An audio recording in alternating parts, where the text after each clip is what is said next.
challenge they willingly accept, a road they happily travel. The price that may be paid is high. Man pushing machine to the limit, knowing full well that the other side of the envelope is dark. The battle rages in the cockpit and all around. Each man in the field straddling the line, yet not always in control of his own fate. Today, these daring men head back to the fight in the Michigan 500.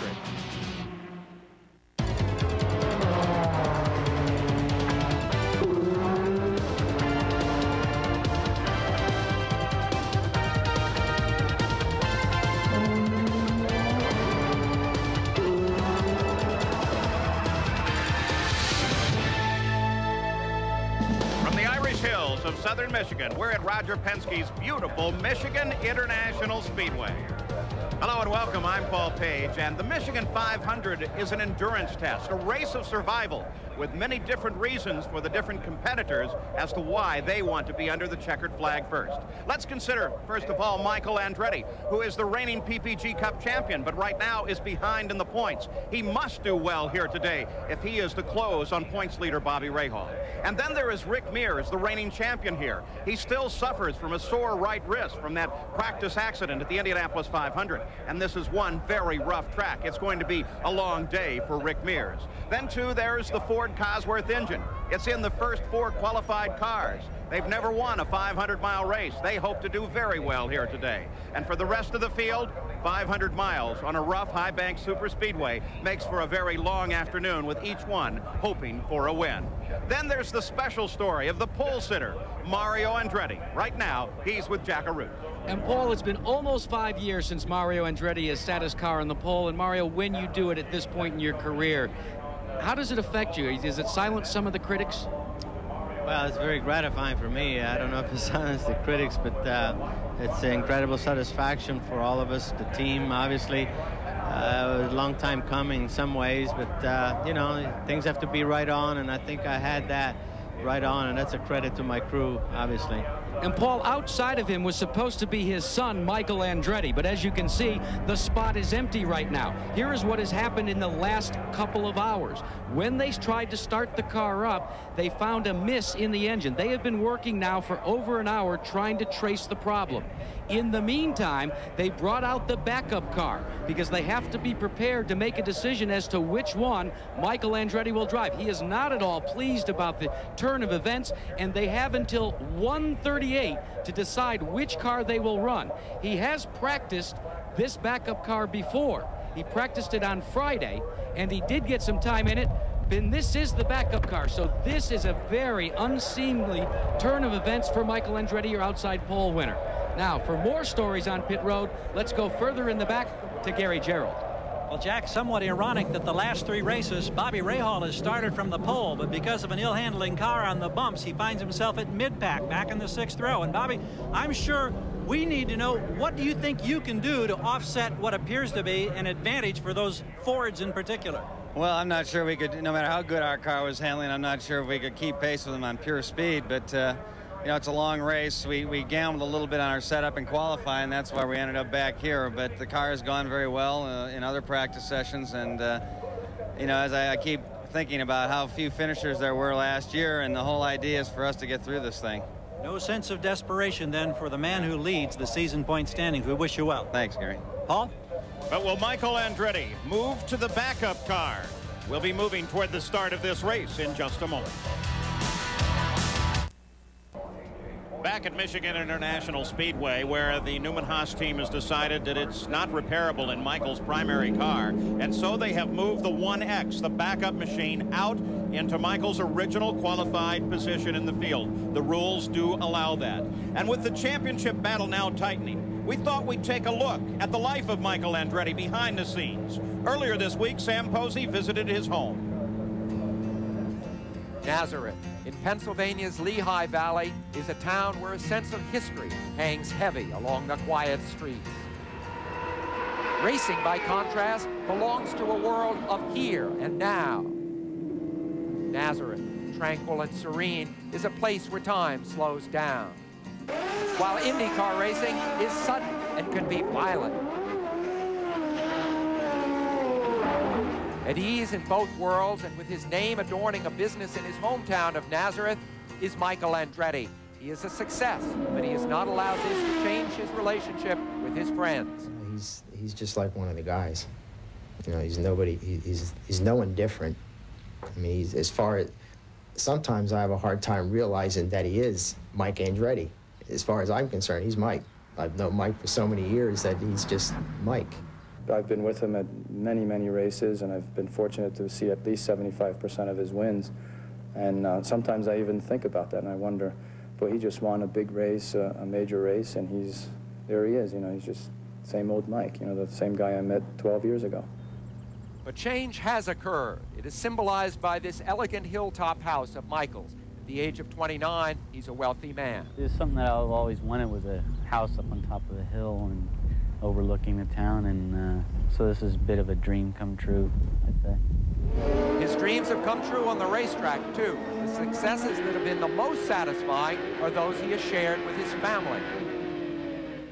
Well, that was a special moment. You know, I think, again, what made my championship special last year was the family aspect of the things that happened for us. You know, every one of us had something to celebrate last year. John won his first race. Jeff was Rookie of the Year at Indy and Rookie of the Year in a championship with the kart. And Dad was on the podium a few times with me, and he was there to celebrate it with me at Laguna in the last race. That championship-clinching race at Laguna Seca capped a lifetime spent around racing cars.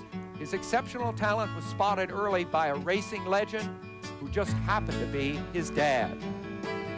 The first time I saw him drive a go-kart competitively, I said, you know, this kid just has something different. He was not race-wise because he didn't have the experience, but he just knew where he had to get to. He knew he had to get to the front. Something like this, to be aggressive, I don't think that something can be taught. It's good. It's here, inside. At home, that aggressiveness finds its release on a golf course Michael has built. 6 holes, each a par 3, encircle the house, and he can play any time at his own pace. Get over it. Ooh, yeah. One part of golf that I have a problem with is waiting, you know, for people in front of you, and this way we don't have to wait. He waits for no one on the racetrack either, and his hard charging has brought him to the top. Michael Andretti, king of the hill, on the track and at home in Nazareth. So Michael Andretti is under a lot of pressure in his struggle to catch Bobby Rahal as he goes into this race. But Sam Posey, there are other drivers feeling the pressure as well. Well, exactly. Arie Luyendyk, for example, surely one of the best in the business, doesn't even have a ride for next year. And this may be his last chance this year to show how good he really is. Eddie Cheever, highly touted when he came from Formula One, in 2.5 years of IndyCar racing, has yet to win a race. He must win a race pretty soon. Even Penske's Paul Tracy, the sensation of this year, still must show that he can run fast and still finish the race. This is when deals start to be made for 1993. The next 3 hours could be crucial to these and to other drivers' futures. Now, 500 miles is very tough on a racing engine. And Bobby Unser, this race is definitely a battle of the engines. Well, Paul, this year has seen an engine battle between America's 2 largest manufacturers, Ford and Chevrolet. Now, Chevy began with the advantage because Ford's all-new engine was still very much under development, but Ford's first win came in just 5 races. And when you look at the field today, you see Ford in the first 4 places. In fact, the fastest Ford is 5 miles an hour faster than the Chevy, but this is a 500-mile race, the ultimate test. And when Ford has yet to finish a 500-miler, and if they can win today, Ford and not Chevy will be IndyCar Racing's new dominant engine. In just a moment, we'll be back for the start of the engines in the Michigan 500. Yeah, we're ready. Back at Michigan International, another change for Michael Andretti. They have strapped him into his primary car. Carl Haas at the head of the car. now begins to get that machine ready to go. They've put it in order and pulled the backup car away. So Michael will race his primary, and we're ready for the command. Gentlemen, start your engines!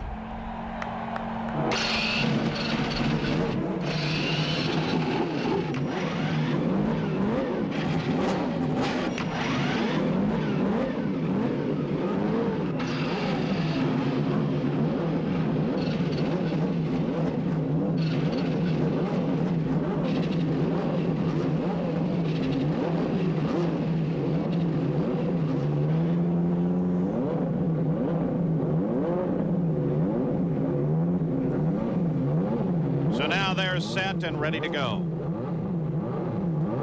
As Michael Andretti, with much pressure already before the race has even started. 24 Indy cars have started their engines. We are ready to go racing.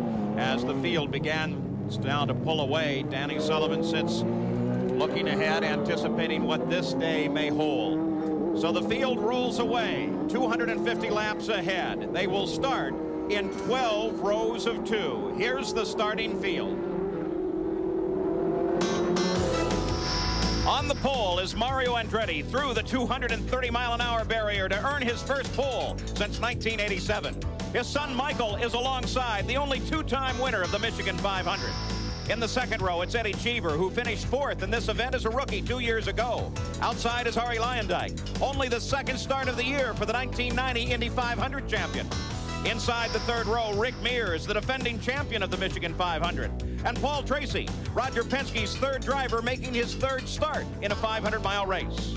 Inside row number 4 is Emerson Fittipaldi. His first career win came on this race in 1985.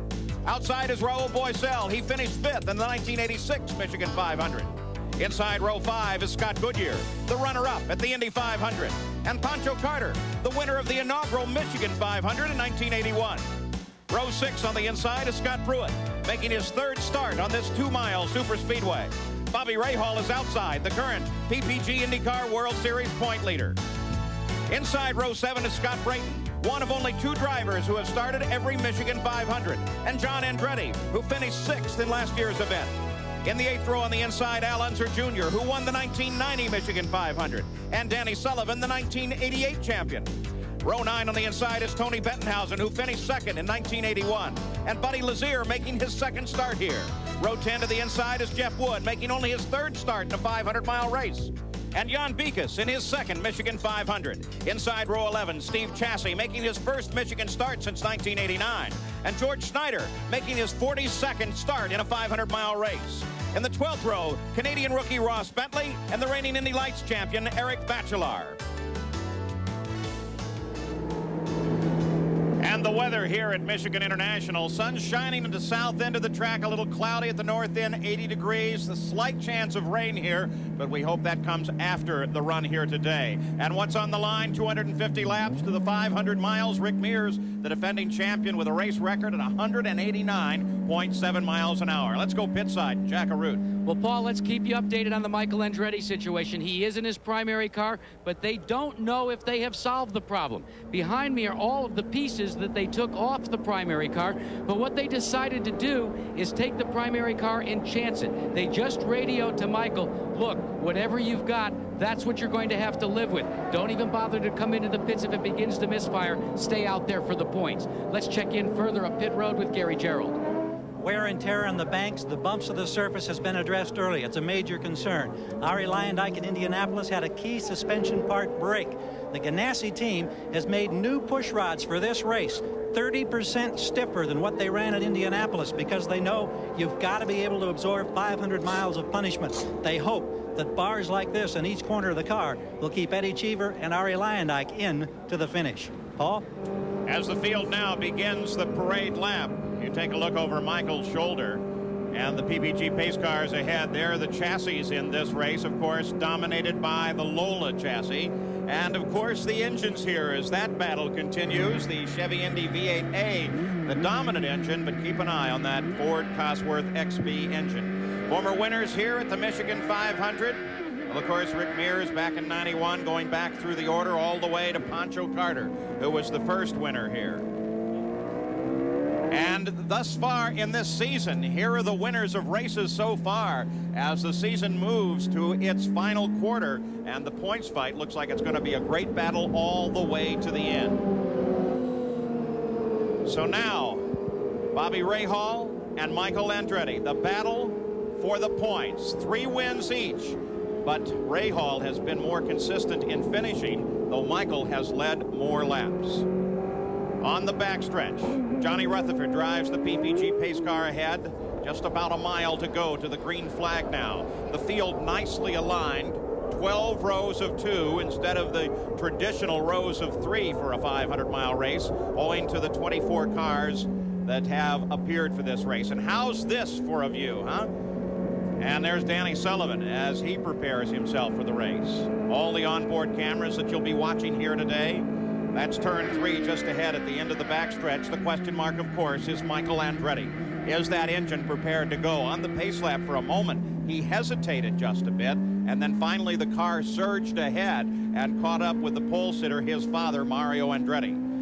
And you can see the pace now begins to pick up as they head for turn 4. Nick Finoro, the official starter of the IndyCar Series, has the green flag in hand as here comes the field off of the 4th turn, and they align themselves heading for the green. Lined up, but not lined up great nevertheless. The green flag comes out, and look at the Andrettis as they head into turn 1. Mario down to the inside. Michael runs high and pulls a little bit ahead, and now Michael is well ahead as Michael Andretti takes the lead coming off of turn number 2. Down the backstretch, it's Michael, then Mario, then the 2 Ganassi cars, Lyondike and Cheever.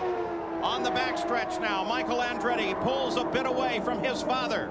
At the front of the field, no fight at the front. Here comes second place Mario as they head for the start-finish line. And they flash across that line with Michael Andretti in the lead of the race, followed by his father, then Eddie Cheever, Ari Lyondike, Rick Mears, Paul Tracy, and the yellow flag comes out here on the very first lap. Right at the conclusion of the first lap, the yellow flag comes out, and no indication as yet as to why, but the yellow came out as Michael flashed across the line. Certainly no incident on the track. So Michael Andretti leads the first lap here in the Michigan 500. His father comes across in second place. There's a under yellow. The call was for debris in the first turn. Michael Andretti cut the first lap at 213 miles an hour, 5 miles an hour faster than the same lap run by his father, the pole sitter. Here is the start as we take a look at it again as Michael, for the 7th straight race, leads the opening lap. Boy, look at him. If you had a question about whether or not there was a problem on that car, well, that ought to resolve it, as Michael just simply drove away from his father in an identical machine. Let's go pit side and Jack Arute. Paul, 2 things that came out of the drivers' meeting. The first they discussed at great length was the start of the race. At Toronto, Michael Andretti had a bit of a jump from the outside pole position. So they told him and cautioned him about jumping. They wanted the pole man to come across the stripe first. So Bobby Rahal turned behind and said, well, Mario, what are you going to do if he jumps the start? Mario deadpanned it and said, I'm going to cancel his allowance and I'm going to make him fly home commercial. Now, the second more important thing, the reason for this caution, Wally Dallenbach, the chief steward, cautioned everyone that because of extensive cracks like this one on pit road, well, they're out there on the racetrack, and what they found is they are giving up debris. And worried about puncturing a tire, he said, we'll use the caution even if we just have a doubt or an indication that there might be some debris. Let's go back to you. So they went yellow almost immediately at the conclusion of the first lap. They now circle this track on lap number 3 under yellow. The track is very rough, especially in turn 3, and both Andretti's reported early in practice when they went through turn 3, they got almost a splitting pain in their forehead, as if an arrow had hit them right in the forehead, something of the jarring of the car being transmitted into their head. So they may have a very long and painful day ahead of them. So Nick Finoro tells the field they have 1 lap back to the green flag. Is this about the greatest shot you've ever seen? That's down on ground level in turn 1 as the field comes through. Boy, it sure gives you an idea of how the guys get around this racetrack so fast. This is only a 2-mile track, 230-mile-an-hour qualifying, so there's the reason why, the steep banks. Now Michael Andretti at the head of the field. You see the pace car, it's flashing lights ahead. Those lights will be switched off, indicating to Michael and the field that the pace car will head for pit road, and they will come back to green. The plane that Mario Andretti said that Michael could not fly home on if he jumped the start is the family plane. And Michael told me an interesting thing when I was down in Nazareth this week. He said that plane has probably extended Dad's career a couple of years because it removes all the wear and tear of flying commercial. Got a view of Scott Brayton there. In fact, you're looking out through the rear suspension of his car now. Brayton, who is from not far from here in Coldwater, Michigan, currently runs in 10th place. Two cars that are difficult to tell at distance the difference between Michael and Mario. Certainly, Mario has the red trim on his car, and just behind Eddie Cheever and Arie Luyendyk. Luyendyk has yellow trim on his car. As the green flag comes out again, and we go back to racing at the start of lap number 5. And again, Michael is able to pull away from his father as they head into the high banks of turn number 1, working his way through that corner now. The rest of the field, as we see Eddie Cheever make a move on Mario Andretti. So Cheever moves into second place. Then Mario Andretti, then Arie Luyendyk. Rick Mears now runs in 5th. You can see Eddie Cheever right there, Paul. He went right on by Mario. He's gaining confidence, especially in the oval tracks. He comes from road racing, but he's starting to look a whole lot better.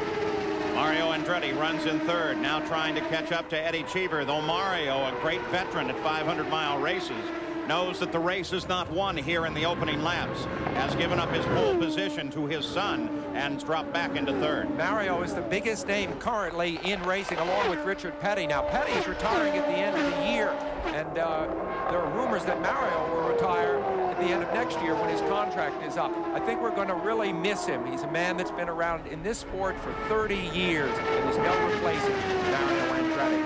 Oh, you can watch Michael, who's way out in front right now, pulled out a pretty good lead already. What he's doing, same thing he did in Indianapolis. He uses the low gear in the car, runs it really hard, gets a little bit of a buffer zone between him and whoever's in second place, shifts it to a higher gear. We call that the cruise gear. Now, he isn't cruising, but he definitely is making it easier on the engine. The word cruise never applies to these cars. As on the backstretch now, there's Arie Luyendyk. You can see the difference in color on the little flip-up wings behind or in front of the rear wheels, as well as on the roll bar as compared to Eddie Cheever's car. Michael Andretti running laps now at 218.5 miles an hour. Fastest lap thus far in the race. Eddie Cheever's move on Mario Andretti just a few laps ago down to the inside and overhauled Mario, pushing him all the way out to the wall. He pushed him pretty close too, Paul. He didn't really give Mario much room, and that at speeds like you're going here, 240 miles an hour down the straightaways, that's a little too close for Mario's comfort. Running in 16th place, Danny Sullivan. Sullivan, as we keep an eye on this battle, which is Rick Mears with Raul Boesel moving inside him in a battle now for 6th place. As Boesel begins to threaten Mears, it's extraordinary to realize that Rick, for once, was not among the favorites as we went into this races. He's won more 500-mile races than anyone currently racing. He's won 8 of them. And yet, because of the damage to his wrist at Indianapolis, it's not really considered that he has that strong a chance here today. At the same time, this driver, Raul Boesel, in one of the Dick Simon cars, has looked very strong since his reappearance in the series at Indianapolis this year. He's had some bad luck mechanically, had an engine go at Loudon, New Hampshire, and that took him out of the race. Rick Mears has not led a single lap on an oval at any time this season.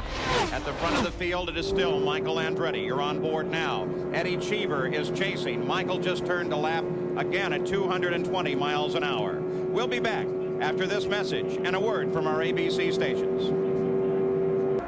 Back at the Michigan 500, 14 laps complete. Michael Andretti a full 4-second lead over second place Eddie Cheever, and Michael continues to turn laps at better than 219 miles an hour as you see the top 5 and the interval back from the leader. We watch the battle now from Rick Mears and Raul Boesel. It's a battle for 5th place. That's Mears just ahead. Boesel from time to time has been able to pull up alongside of Rick and then forced to drop back. This, too, is a fight between Arie Luyendyk and Emerson Fittipaldi, who moved around his teammate and into 5th place, and now they battle for 4th position. A couple of cars already out of the race. Canadian Ross Bentley reporting a gearbox down, and George Snyder out. Jack Arute has an update on that. Well, Paul, George Snyder has dropped out of the race. He did start this Michigan 500, but come here. He works for A.J. Foyt, and George Schneider has now taken over as the fuel man for A.J. Foyt's car driven by Pancho Carter. George, there's a lot of double duty for you today. Well, now I got to get to my real job, Jack, but it was fun while it lasted out there, so now we'll try to help Pancho. Let's update you as well on the condition of Mario Andretti's car. He is having problems on the pop-off valve. They're still trying to dial it in. Well, Mario Andretti, his fastest lap thus far is 2:15. As we watch this battle, Raul Boesel continues to battle with Rick Mears. Mario's fastest lap has only been at 216, so he's 4 miles an hour off the pace of Michael.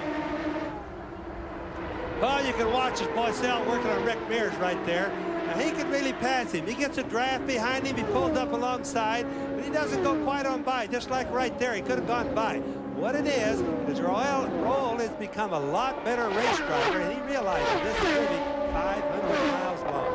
Raul really learning his way around these ovals and doing a spectacular job at it as he battles with the best in the business, Rick Mears, on a track that is the Penske test track. Rick knows this perhaps better than the Indy 500 Speedway. Boesel delivering another one of the top flight performances. You see him there make a bid again. He set Rick up beautifully, but again, not quite enough go to get by. But this has been a year in which Boesel has proven that he could run with the really big names of IndyCar racing. Contrasting the two styles as they're on the backstretch. The 11 car, Raul Boesel, remember, originally came in to replace Hiro Matsushita. Rick Mears there with the Chevy B engine. And actually, they've changed the rear of that car a bit this race. Has many of the people speculating, because the rear cowling is a bit higher than at Indianapolis, that actually many of the components for the newly announced Chevrolet C version engine are running in all 3 Penske cars this weekend. Well, Bob, what they're trying to do a lot on that car is to find out if the problems with the lack of speed of it has been the engine or the car itself. Now, they've changed a lot of aerodynamics on that car right there, too, which is Mears' car, but they've changed also the front nose. They're putting more air by the front nose into the side pods or into the downforce on the car. Fight for second place now, Mario Andretti, as he's trying to close on Eddie Cheever. So a fight for second place developing as we go inside, and Gary Gerould. Interesting, Paul, that the race pace from Chip Ganassi's mind is a little slower than what they expected. These laps around 219 miles per hour. He says that both of his drivers, Luyendyk and Cheever, are experiencing a push. They'll, of course, address that on the first pit stop, try to improve the handling. At this pace, while we think it's fast, a little slower than they expected early. So Michael Andretti has just lapped in a mere 22 laps the 1988 winner of this race, Danny Sullivan, who runs in 16th place, still struggling with that car out of the Gallus-Craco operation. Bob. Yeah, the speeds, Paul, are a little bit slower than we expected, you're saying, but what that's caused by is just simply knowing that it's 500 miles, and this, without doubt, is the toughest track of the entire circuit. Now remember, this car, as Al Unser Jr.'s, is a Galmer. It's the chassis that won the Indianapolis 500, Bobby. Yes, it is, but they've had an awful lot of trouble, especially at high-speed places. The car is quite quick on road circuits. Scott Goodyear, as he challenges now Rick Mears. Goodyear came up, moved past Raul Boesel just a second ago, and is now charging at the back of Rick Mears. You know, Scott Goodyear had that phenomenal second place at Indianapolis, and he was able to back it up with a third place in New Hampshire. But still, as you see him now making a bid here, there was a sense that the momentum created at Indy has not been sustained. He, like the other guys I spoke of just before the race started, is a guy that needs to pick momentum up again now before the end of the season, and he's doing it now. And Paul, keep another thing in mind about Rick Mears. Scott Goodyear right behind him there.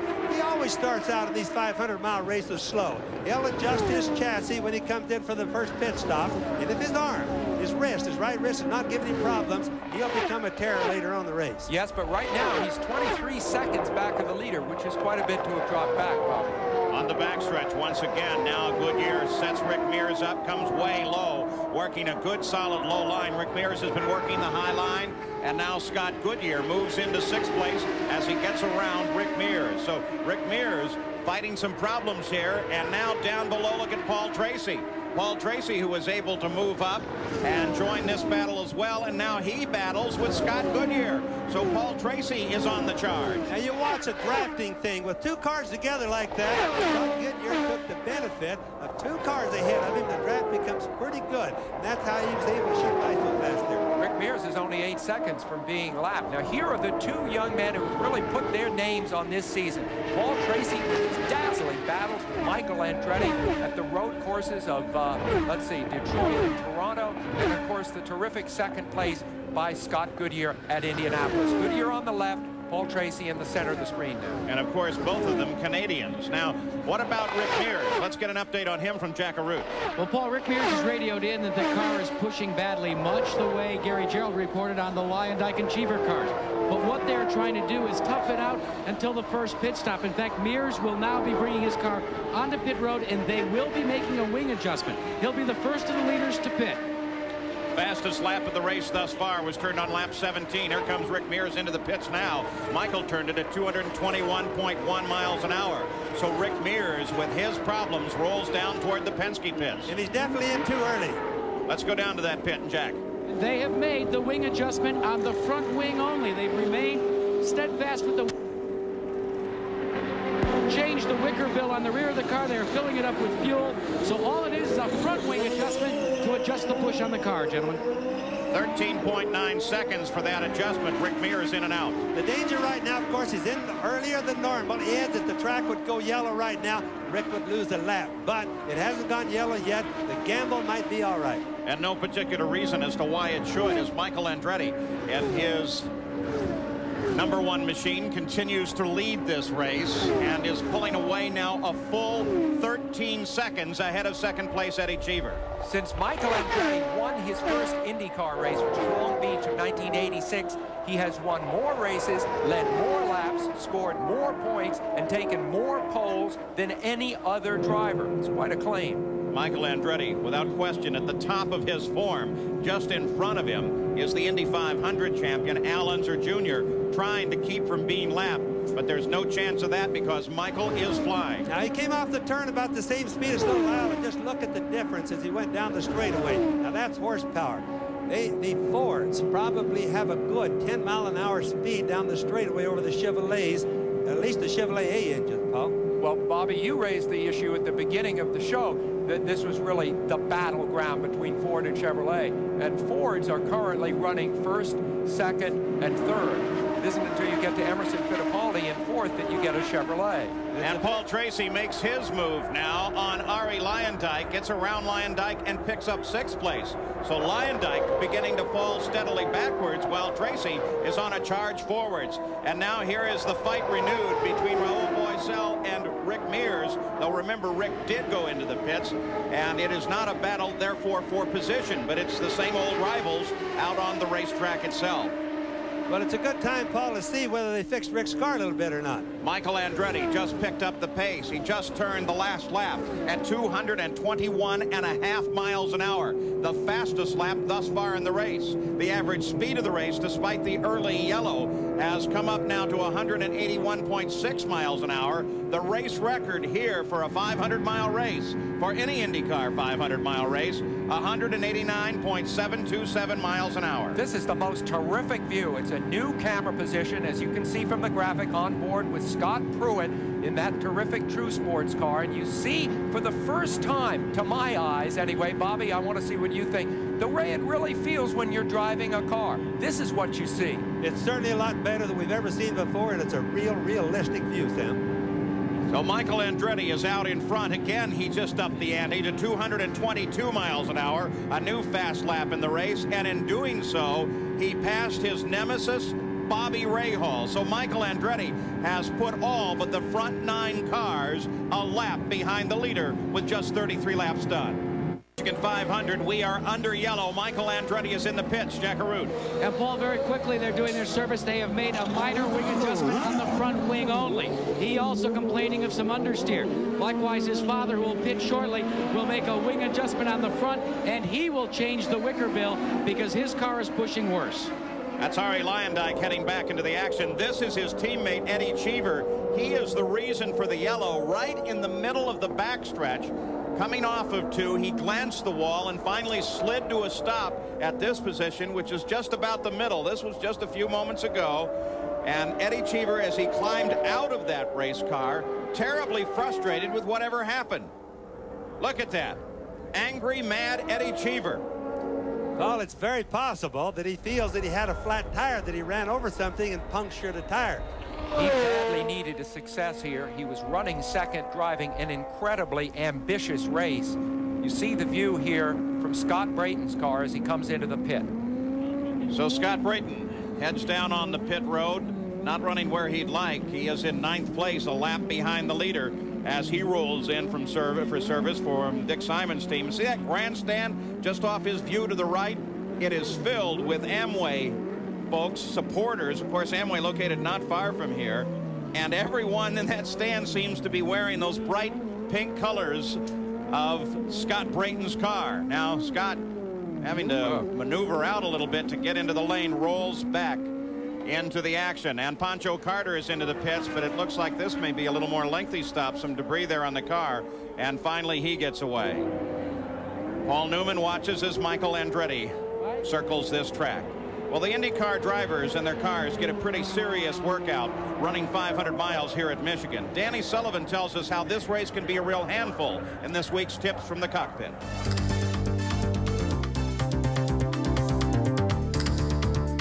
Here in Michigan, of course, it's a 500-miler, so we directly compare that to Indianapolis. This is a much more physical racetrack. The straightaways are much shorter. You're in the banking for a lot longer. The corners are really continuous. 1 and 2 are continuous. High bank, I believe, 26 degrees. Same at 3 and 4. And you're in there for a long time. It also is more than a one-groove racetrack. You'll be down there 2 and 3 cars abreast, sometimes 4 abreast in a traffic situation. And you're in those corners for a long time, pulling a tremendous amount of G-load. It's very easy, if your car is working good here, to run wide open with the throttle the entire way around. The problem is, after 250 laps, it takes a tremendous toll on the car. Gearbox, engine, sometimes you're bouncing the car off of the ground a little bit. You're getting more RPMs than you want to. It is a real problem physically for the car. The big thing is getting the car to run over the bumps. That is very physical. You'll see in your in-car cameras where everybody's moving around a lot of movement from the head.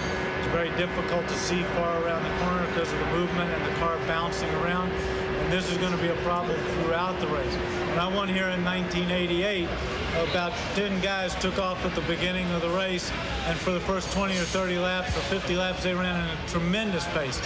And then everybody started backing up, having problems, cars braking.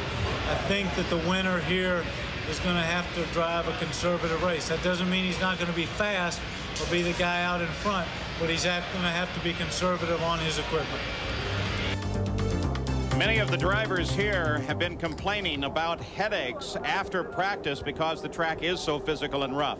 There is Eddie Cheever's car on the hook as they clear the track on the backstretch. Those are the marks into the wall coming off of 2 that were the result of Cheever's incident with the wall. So Eddie Cheever out of the race along with Eric Bachelard, Ross Bentley, and George Snyder, though Eddie Cheever is the first incident of the day after 40 laps at the Michigan 500. Welcome back to the Michigan 500. I'm Paul Page, and we are under yellow because of Eddie Cheever's accidents. One of the 4 Ford engines out of the battle as a result of an impact with the wall, and Gary Gerould is with the car owner Chip Ganassi. Indeed we are, Paul. And Chip, you had a quick radio conversation with your driver, and it's not the kind of conversation that you as an owner ever want to hear. No, I'll tell you, Gary, we were looking for a yellow. There was something else going on out there, and suddenly they yelled for a yellow, and I said, yellow, yellow, on the radio. Eddie said, I think something broke. I hope I don't hit anything. And he's going, whoa, whoa, whoa, whoa. He said, oh, I'm out, but I'm okay. So fortunately, he's okay. That's the important thing. And we got to get Ari's car working now. Now I think I've got more bad news because I'm just told that Ari's going to get a stop-and-go penalty. I don't know if it was for running over a hose, running over an air hose, we're told. So if you'll turn around, I expect you're going to see your other driver here in just a moment. Well, fortunately, it's a 500-mile race. We got a long way to go. Anything can happen. All right, thanks, Chip. Paul? And, of course, that penalty actually will be assessed after they go back to green flag racing. Sandy Andretti keeping track of Michael's progress in the pit area, and Michael's progress has been stellar. 220 miles, 222 miles an hour, his fastest lap in the race. Prior to the yellow, he had a long lead over second place Mario Andretti. They will line up coming back to the green flag. Michael, then Mario, then Scott Goodyear, then Emerson Fittipaldi, then Paul Tracy, John Andretti, Raul Boesel, Arie Luyendyk, Bobby Rahal, and Scott Pruitt. Overhead today, the shots courtesy of the Goodyear Blimp Stars and Stripes, sporting Goodyear's new corporate blue and yellow colors. Piloting the blimp today is Jim Maloney from Vienna, Virginia. And I'll tell you what, those overhead shots give you some great idea of the separation between some of the battles on this track. The pace car comes off onto the pit road, and we're ready to go racing once again as they scream across the line. Michael Andretti, the leader of the race, and we're back to green flag racing. Can they close on Michael Andretti? Can he be caught on this day at Michigan? Michael working down to the inside. Only 3 cars actually run on the lead lap, and Michael seems to be able to drive about anywhere he wants. And that's Emerson Fittipaldi just ahead of him, trying desperately to keep Michael from getting past him. Fittipaldi runs in 3rd place. Well, the idea is don't get down a lap or laps. Rick Mears is on further ahead on the same deal. Rick is going like heck right now to keep from letting Michael put another lap on him, Paul. Rick Mears is not really a factor at this point, though. He's running in 15th place. Emerson Fittipaldi began the season with a win, followed by a pair of 3rds, but he's been out of the money 4 out of the last 6 races, and he badly needs to reverse this downward slide. That, of course, was the stop and go for Eddie Cheever, which we knew was coming up for Arie Luyendyk, I'm sorry, and obviously, as Chip Ganassi said, it's a lucky thing it's a 500-mile race. Raul Boesel and Paul Tracy battle. Good little fight here. One of the big secrets about trying to win this race, of course, is not get down laps. And that, again, that's what Rick Mears is trying to do. He had a problem. He pitted under the green. It did turn yellow. He got a little bit behind. Just like that stop-and-go penalty. It's really going to hurt Luyendyk. You just don't want to get down laps. What we actually have is a 3-way battle now for 5th place. John Andretti, that bright yellow car, was sitting in 5th, and he's being chased by both Paul Tracy and Raul Boesel, though the battle for the moment has broken off just a bit. There's Boesel once again, and there's John Andretti with Paul Tracy just ahead of him. So Paul Tracy for the moment has overhauled 5th place, but John Andretti is not going to let that one go that easy. As John Andretti comes back and takes the position, but here comes Paul Tracy once again. The typical finish for John Andretti this year has been a 5th or 6th, and the talk is, why can't he break into the lead position? Look at this battle. It's certainly not a shortcoming of the driver, and it's really hard to say, is it a shortcoming of the team headed up by Jim Hall? It just seems they're lacking some ingredient. They're going to be sticking together again next year. Chances are they will find it in due course, but they're getting impatient. They want results. Well, you look at these two, an ongoing battle for 5th place. Paul Tracy, for the first time driving in a 92 mark Penske machine, and of course John Andretti in a Lola Chevrolet powered up on the high side, and they just keep at one another. Now traffic lies ahead. That will be a factor as Tracy for the moment has the slot. Boy, side-by-side racing, but Paul Tracy now, Penske is his boss. Penske wants him not to necessarily go super fast this race, but get the experience. Learn how to work traffic. Learn how to work the air that the other cars causing problems. Get the experience. Jeff Wood with a problem. He has been in the pits 3 times already, and he heads into the pits once again. Let's go down pit side. Jack Arute. Well, actually, Paul, it's I'm sorry, Gary. That's all right. Eddie Cheever has made his way back now, and Eddie, obviously, you seem to be okay. Can you tell us what happened? Did you have any indication? No, I had something break in the right rear, and I don't know what it was. I mean, the first time I went to the men's room in Indy, there was something written on the wall that had, there's 2 types of Indy drivers, those that have hit the wall and those that are going to hit the wall. I am now officially an Indy driver. It was very unfortunate. My target car was running well. Michael was very quick Andretti like he normally in trouble. is. Michael Andretti in trouble as he rolls into the pits. Michael Andretti slow into the pit area, comes to the Newman Haas pit. His team is there, and Michael Andretti could have his day done. Let's go to Jack. Well, Paul, it's unbelievable. What he radioed in was, my God, it almost feels like what happened at Indianapolis. Remember there, the engine just stopped, and it was the belt itself. The engine has quit. It's deathly quiet here in Michael Andretti's pit, and they are not sure what the problem is, but they do now know that he is out of the hunt for the win. Let's go back to you.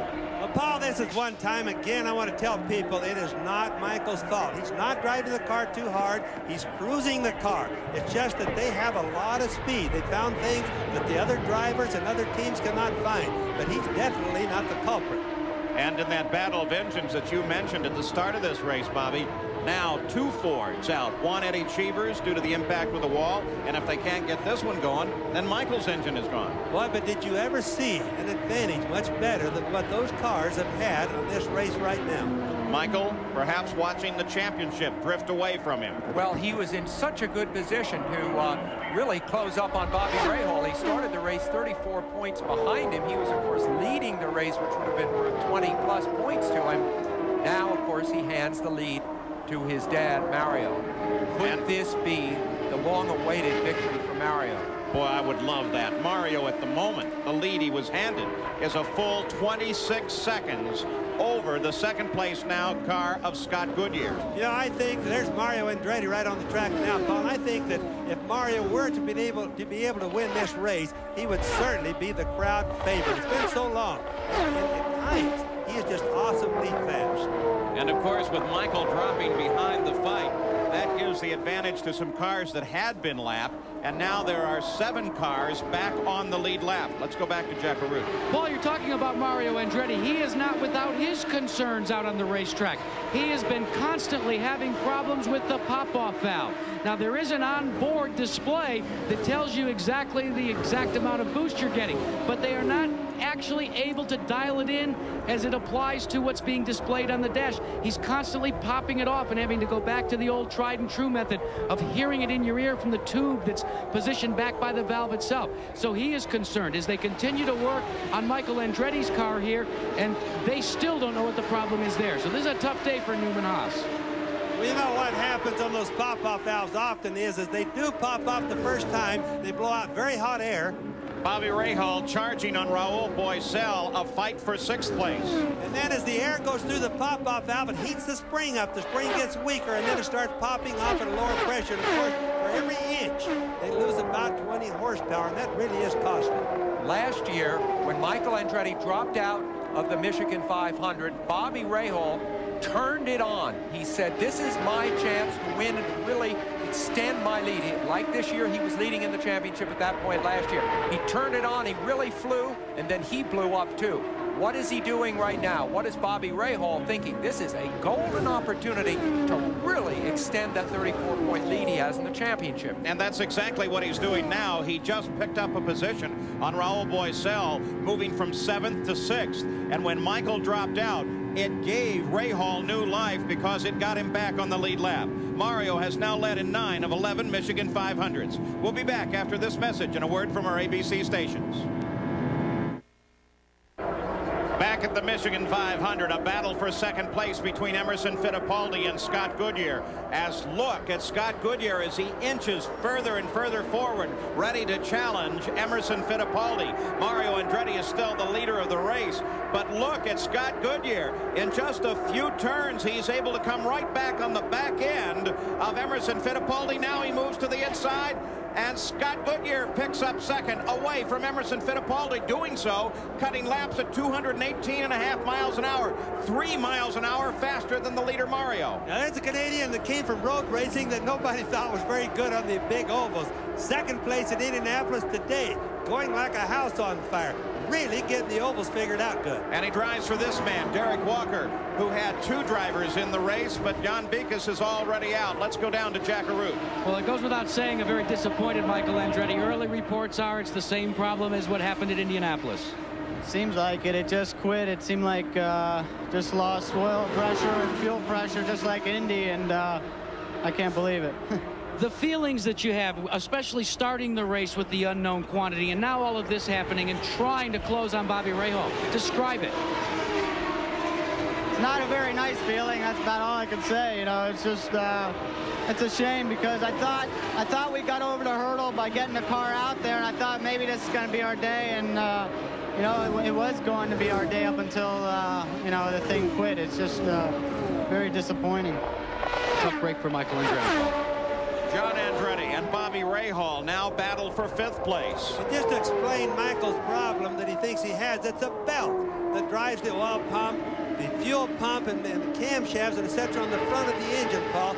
That's what broke at Indianapolis. It slowly was out of a line, wore off to the side of it, and finally broke. And it's not likely it's the same problem now, but it sure does sound like it. So John Andretti, as he comes alongside the troubled Rick Mears, Bobby Rahal is right behind him, a continuing battle for 5th place. But you can see that the failure of Michael Andretti seems to have given all new life to Rahal. There's Rick Mears going by there, having a very frustrating and probably painful day, but it is an inspired drive for John Andretti. This is the highest he's run this early in a race this year. On board now, Al Unser Jr., who is 1 lap behind the leader, running in 9th place. Now take a look at the telemetry that we have. Chevrolet providing this information off of their fantastic racing engine. Look at the RPMs come up and down as he uses the throttle. Look especially at lateral G's here. Yes, and Paul, you know, normally the engine would be turning like 12,400. Look at how much they cut it back for a 500-mile race. If you don't do it, they just won't take it for a 500 miles here at the Michigan track. As he turns into the corner, of course, there's a little lag on the data link between the actual video that we see and as the yellow comes out here, we should see him get out of the throttle. And there is Rick Mears coming into the pits. Let's go to Jack Arute. And this is a break for Rick Mears, gentlemen, because now they are making major changes on the car. And the yellow flag is underway, so they're being able to do it with a little bit more leisure. They have changed the front wing, and they have also changed the wicker bill.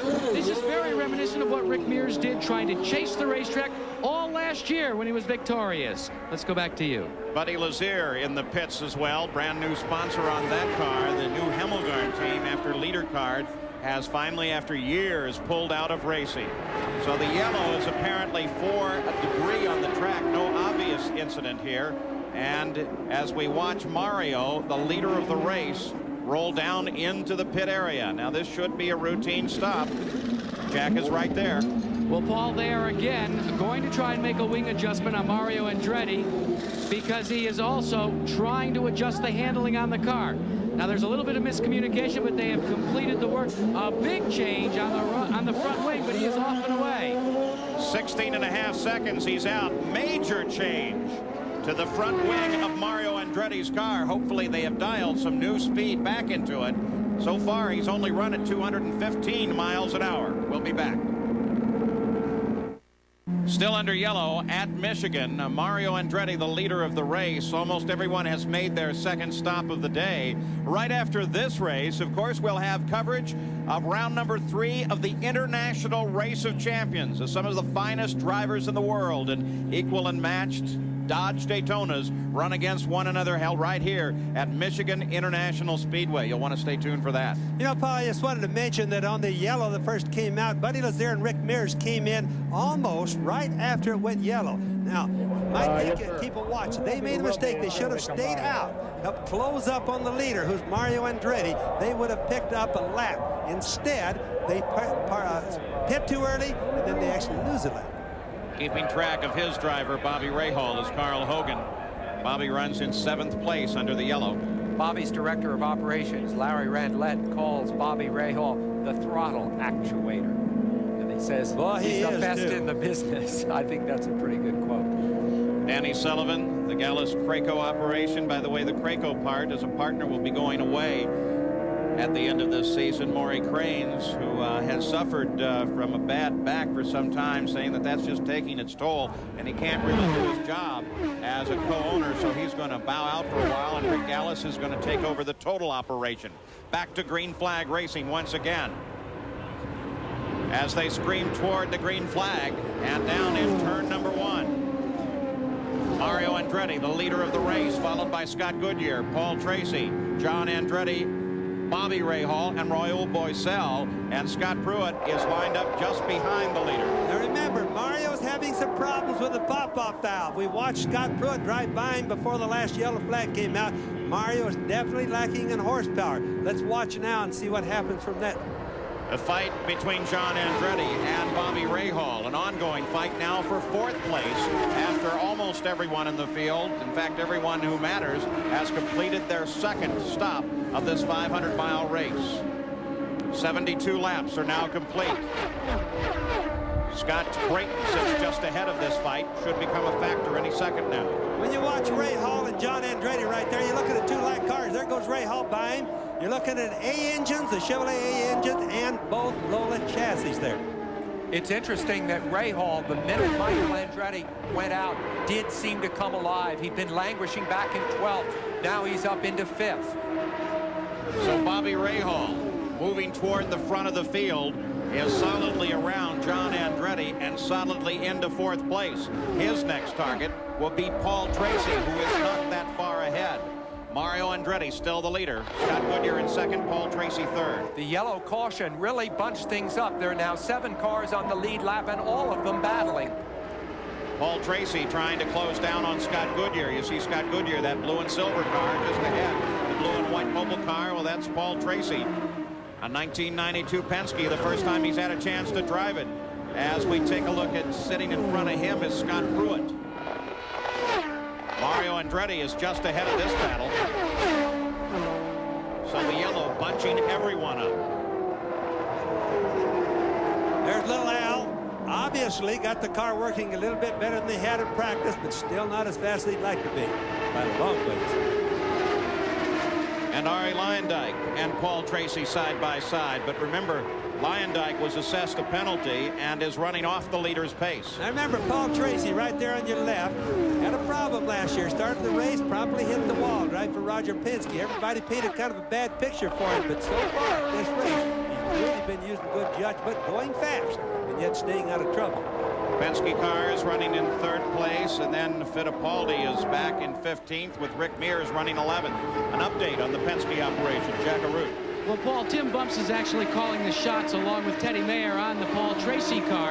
And one of the things that they've discovered is Tracy has got a slight push to his car, and he likes it. He has asked him to keep it in the car. I asked Tim Bumps what his biggest concern is. He said, right now we're trying to talk Paul through the race. We're trying to keep him calm. We're trying to remind him that this is 500 miles. Another problem has also befallen his teammate Emerson Fittipaldi. He was on pit road for several laps with what they first thought was a CV joint that had gone bad. But over the constant velocity joint is a rubber boot, and that boot had gotten hung up and partially melted, and that was creating a slight vibration in the car. Back to you. Most of the races in the IndyCar series are at 200 miles. Only twice in the year do they race at 500 miles. Indianapolis and here. Bobby Unser, there is a world of difference when they talk about teaching a guy like the driver of the 7-car, Paul Tracy, between that 200th and 500th mile. You really have to learn how to drive it. Well, they're geared up. Their minds are geared up to be fast, to be really, really fast. And in Michigan right here, if you drove what we call a trophy dash for 500 miles, Paul, you're just going to tear up the car and break it. Paul Tracy challenged Al Unser Jr., who is also running a lap behind the leader, running in 8th place right now. But Little Al was having none of it. Now Tracy is back at Little Al once again as they run very, very close. And Little Al brings it down off of turn 2 and forces Paul to drop back just a bit. Let's not forget that Little Al won Indianapolis just a couple of months ago. So this is the man who won the last 500-mile race they have run. And Paul Tracy is challenging him. And also keep in mind, Sam, they've had an awful lot of trouble at the high-speed places with the Galmer car. The fact that he won Indianapolis, a whole bunch of it was luck and a lot of hard work by the crew. One of the hardest working, dedicated crews in Indianapolis that I've ever seen because they technically didn't have a chance of winning. Well, they managed to make the cars mechanically bulletproof. They just don't quite have the speed. And, of course, with Little Al and Danny Sullivan, they have 2 of the very best drivers in the business. And these men just keep at it lap after lap and using their race savvy through a long 500-mile like this. Tracy, of course, got by him, but this battle goes on. Steve Chassis and Jan Beekes both reporting out of the race. And also now Pancho Carter driving for A.J. Foyt, the first winner of the Michigan 500, out of the race. The leader is still Mario Andretti. He's turning laps at 215 miles an hour, not nearly the torrid pace set by his teammate Michael, who ran a lap at 222 early in the race on lap 32. And also keep in mind that Mario has problem with his pop-off valve. That cannot be fixed during a race. If that's a problem, that's not something that they can change, Paul. Evidently, though, he had big handling problems, too, judging from the amount they changed that front wing. If those can be made to go away, perhaps he can hang on. So keeping an eye on Mario Andretti, as there is Scott Goodyear pulling up right behind him now, and Scott Goodyear has been running about 3.5 miles an hour faster than Mario in the past few laps. So will this be a pass for the lead? Scott Goodyear beginning to challenge the leader of the race now. They're up in the north end of the track, coming off at turn 4 and down toward the tri-oval as they flash toward the line.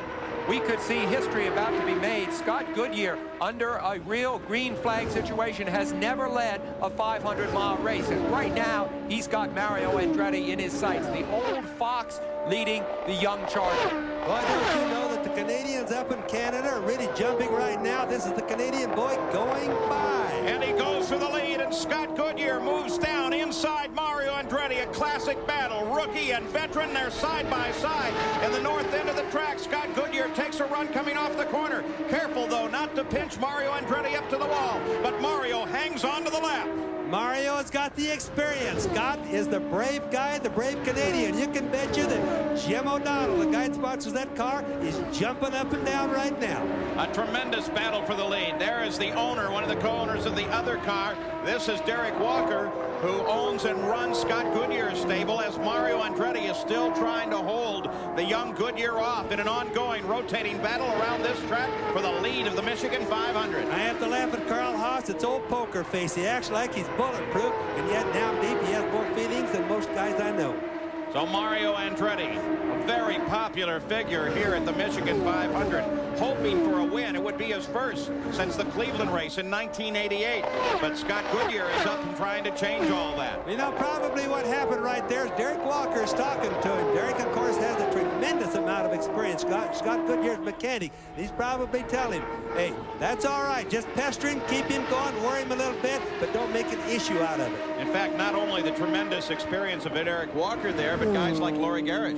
Oh, Laurie Garish used to be my mechanic. Good man. Those guys are really good racers. But it also proves that if in making a pass, whether it's for the lead or just for position, you have to take a disadvantageous line, pinch the car down to get by. And Scott Goodyear did. Mario made him take that line. It can take a lap or two to build your momentum up, but he's built it up now. Scott Goodyear knows that Rick Mears is sitting just ahead. They'll use him as an obstacle to work against. There's Mears' car. There comes Mario. And then Scott Goodyear continues in pursuit. Canadians right now with Paul Tracy running in third place are running second and third. On board the nose of Scott Pruitt's car, he runs in 7th place. Mario Andretti leads here at Michigan, but Scott Goodyear is on the challenge. At Michigan International Speedway, the battle continues, and it continues at the front of the field. An ongoing fight between race leader Mario Andretti and Scott Goodyear as the Canadian pushes past Mario Andretti. If he can hold on, he will lead his first lap in a 500-mile race. Scott Goodyear gets past Mario Andretti, and Scott picks up the lead. Boy, you can watch when he went past Mario that you could see Scott's rear end just jumped out on his car, but he didn't quit legging it, Paul. He just kept going.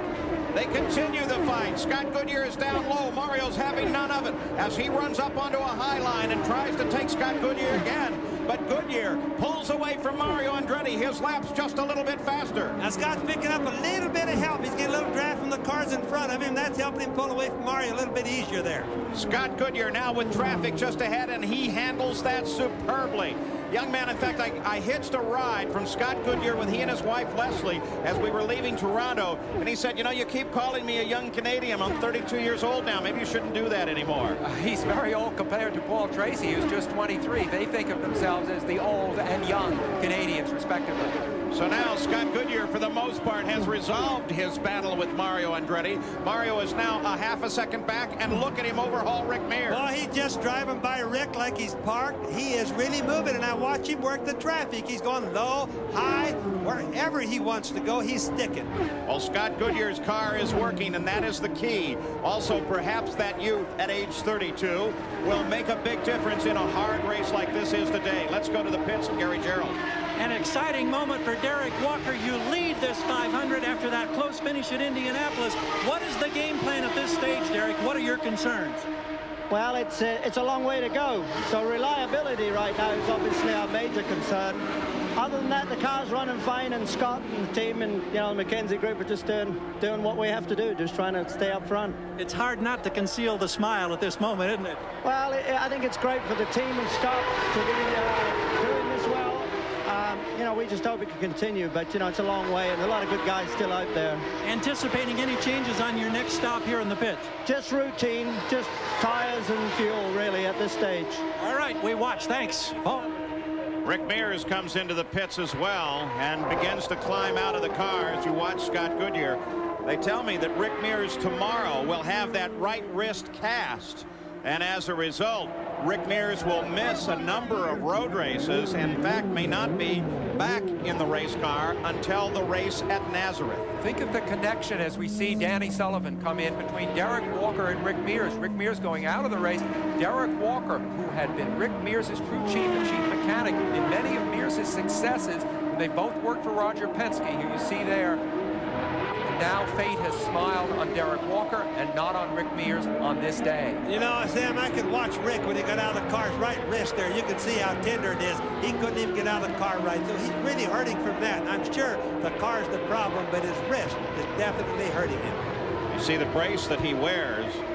I think in this situation, if you're Rick Mears, you say to yourself, I'm driving at a losing cause. Do I want to exacerbate the injury to my wrist by continuing to pound around this track? Maybe better to get out of the car. Well, to my way of thinking, Rick Mears has shown tremendous courage just being in the car these past several races. He's taken some time off, but I don't think I would be in that car. He's still the king of the ovals right now. Doesn't make any difference who else is running. He's the best. He's just got a lot of problems with his body. Rick Mears, the defending champion, out of the race. His wife, Chris, right there as well. As now Mario Andretti comes back to challenge the leader of the race, Scott Goodyear. The battle resumes on the track, and Mario Andretti goes back to the lead. So somewhere there, Mario has found some speed. He's picked up his average. They're both running at 219 miles an hour. Okay, now remember, Mario's still going to have that problem that he had before, but he does have the two gears in the transmission, the cruise gear and the go gear. Scott has probably came back to his cruise gear. Mario says, hey, I've got to go for a while. I don't have the horsepower, but he can turn the engine more RPM. Oh, that battle is just ahead of Scott Pruitt, and from that periscope camera on the front of Scott's car, you got a sense as Mario Andretti tried to dart over Scott Pruitt has that camera right in the middle of the fight for us. That's Fittipaldi just ahead. Now Scott Pruitt comes back around Scott Goodyear, who has picked the lead back from Mario Andretti. What a tremendous fight. Well, that's real racing in there, Paul. And remember, what they're feeling and that we are not seeing is the turbulence that comes off cars that are ahead of you. That affects the way you maneuver your car. Sometimes as you see Scott Goodyear here ripping by Emerson Fittipaldi or at least challenging him, you have to realize that the turbulence around the cars very much affects what the drivers do. Mario Andretti continues to close as Mario splits high around Fittipaldi and now challenges Scott Goodyear, but Goodyear, working the lower line, is able to hold on to it. And there comes Paul Tracy. Paul Tracy comes up and picks up second place. Now he challenges the leader of the race. A new battle for the lead, and it's Paul Tracy and Scott Goodyear. Two Canadians, and Paul Tracy moves into the front. But can he hold on to that? Goodyear's running a little faster line. Paul Tracy moves up, blocks just a bit, and Paul Tracy has the lead. I think being a Canadian really brought some macho out of those two guys, Paul. Paul Tracy just led that lap, which as far as I know is his first leading lap in a 500-mile race. Paul Tracy, remember, crashed here at the end of lap 1 last year. Rick Mears is absolutely loving it. His teammate, Paul Tracy, in the mobile car, that beautiful blue and white machine, moves to the front around his fellow Canadian, Scott Goodyear. Paul Tracy is without doubt one of the finest young new road racers I've ever seen come along. He really has a lot of talent. Now he's starting to show it on the big ovals. And the Penske team is putting him in every position possible, not just on the racetrack, getting him more and more experience, but also in terms of PR. Yesterday afternoon, Jack Arute went and spoke to a group of enthusiasts, race enthusiasts. Paul Tracy was there chatting with them too. If you ask the question, where are the stars of the IndyCar future coming from, this ought to show you. Now, this is the pass just a moment ago. That's from Pruitt's car. Mario to the outside. And there is Scott Goodyear running just ahead of him. That was the pass that made the difference for the lead. But watch, at this point, no sight of Paul Tracy at all. And suddenly he comes charging up to the center. Now, take a look at this. There's Scott Pruitt as he darts to the inside in that 10 car, getting alongside of Mario Andretti, then moves outside of Scott Goodyear as that battle for the lead continues. So obviously Scott Pruitt is handling well. We have Bobby Rahal in the pits. Gary Gerould is there. Indeed, Rahal has been conservative by design. No wing changes. They changed the rubber, getting the full load of fuel. He's back underway. We've got him at 13 seconds as we go to Jack Arute. Well, Gary, we've got Rick Mears, who's really been enjoying the last couple of dashes for the lead with your teammate. But first of all, what put you out? Basically, the wrist did. You know, it wasn't up to it. And, you know, we just wanted to give it a shot here. We'd given it a pretty good break beforehand, and just wasn't enough yet. Paul, that's it from Rick Mears' pit. Yeah, here at the 104th lap, Scott Goodyear comes in for his third pit stop of the day, and the crew falls on the car. Routine service rolls out in 14 and actually a little over 13 seconds there. And Scott Goodyear is back into the fight. Yet to stop is the leader of the race, now Paul Tracy, and now second place, Mario Andretti. So another series of routine stops. There is Danny Sullivan, who runs in 13th position, still just trying to keep that car alive and keep in the fight as he rolls out of the pits. Great shot of Danny as he heads for the first turn. I talked to Danny just before the race to ask him what the problem was with the Galmers here, and he said that not going over the bumps good. The tires are not. It doesn't feel like it has a lot of downforce, Paul, and so that's his problem with it. Paul Tracy hoping to finish today. He's had 3 consecutive DNFs. Did not finish since he ran 4th at Phoenix in April. But Paul Tracy, as the crew is ready for him, from last year where he crashed on the very first lap, now leading the Michigan 500, the Penske organization waiting for him, and he's carrying his pit stop further than most of the other leaders, though Mario Andretti is running in second place, a mere 2.5 seconds behind Paul. So this will become a battle of the pit crews if they come in together, which tactically is what they should do. Here comes Paul Tracy in, and Mario Andretti comes in just behind him. So both the leaders, first and second place, in the pits right now. There's Mario Andretti as he rolls down. Paul Tracy, the crew already going to work on his car. Just 2 pits back is Mario Andretti's crew as they work on that machine. A battle within the crews, and you're talking 2 of the best teams that there are, Newman Haas and Penske Racing. And now they wait for fuel. Paul Tracy is down off the jacks. They're still waiting for fuel on Mario's car as Paul Tracy lights them up and heads out of the pit area in 16 seconds. Mario Andretti now down off the jacks and out of the pits as well. The leaders of the race both making stops under the green flag at exactly the same time. I think those were just what you call 2 really good, perfect stops. No problem with either one of them. And they're just going to keep on racing. Mario doesn't have a series of problems as he had earlier, but he's still going fast. Paul Tracy has been turning laps just under 220 miles an hour. Mario Andretti is a bit back. John Andretti missed his pit the first time he came through, had to go all the way around the 2-mile track and back into the pits, and as a result of that, he dropped back to 6th place. So John Andretti has now completed his 3rd stop of the race. So all of those running on the lead lap, which is 1st through 6th, have completed their 3rd stop of the race. We'll have 108 laps of the 250 lap schedule. Now what we want to watch for now is how the cars handle and how they go and compare to each other with their fuel full of fuel, Paul, because sometimes the guys don't handle as good full of fuel as they do when they're empty. The battle between the 2 Canadians for 1st and 2nd, led now by Paul Tracy, with Scott Goodyear closing in ever so slightly as they pass the start-finish line. We'll reset the order for you now. After the 3rd stops of the day, Paul Tracy leads. Scott Goodyear is back about a half a second. Then Mario Andretti in 3rd. Bobby Rahal is 4th. Raul Boesel is 5th. 109 laps complete as Scott Goodyear closes in on the back end of Paul Tracy's car. And once again, we have a battle for the lead. You talk about handling. Scott Goodyear on full tanks is handling very, very well. Well, that's exactly what happens sometimes. The guy just likes full loads of fuels, and some of the guys like them when they're a little bit lower, almost empty. And you can see right there, Goodyear really likes the fuel. Unbelievable pass for the lead for Scott Goodyear. And it all comes down to the weight that's in the car and the proportion. Sometimes the more fuel in, Paul, makes them stick a little bit better because they weigh more. Scott Goodyear just moved around Scott Brayton. Paul Tracy moves in to handle up Scott Brayton as well. And there you see that battle for the lead just ahead, broken off for just the moment. We'll be back after this message and a word from our ABC stations.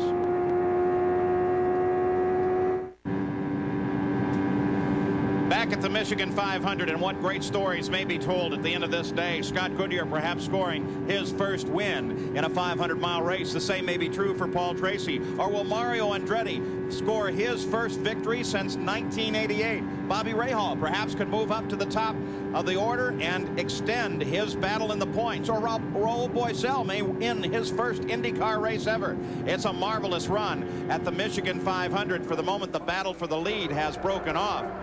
Let's go to the pits. Jack Arute. Paul, let's update you on what they did to Paul Tracy's car during that last pit stop. It was a very, and I repeat, very minor adjustment. It was like a half a turn on the left front wing. Now, why did they do it? They only wanted to trim things out because Tracy was reporting that the wind was beginning to buffet the car. But now they're trying to search for just that 1/10 of a second advantage. They're very pleased with the run by Tracy in his pits. Jack, and they should be. Jack, the interesting thing, you had earlier reported that they had a little understeer in that car, and when they went to full fuel, it obviously made the car tough to handle for the first couple of laps, or at least that's what it looked like. And Sam, remember, what they're trying to do is literally talk Paul Tracy through this race. He's encountering things now. He's run 500-mile tests here at Michigan International Speedway, but never with wind and the draft and all the things that go with a full field of cars. So they're actually doing a little remedial racing right now and describing the adjustments as the car evolves with full fuel loads. They did the same thing for him at Phoenix earlier in the year, and he finished 4th. There is a battle for 8th place as Arie Luyendyk moves around John Andretti, and here comes John Andretti right back. Let's go a little further down the pits, get an update from Gary Gerould.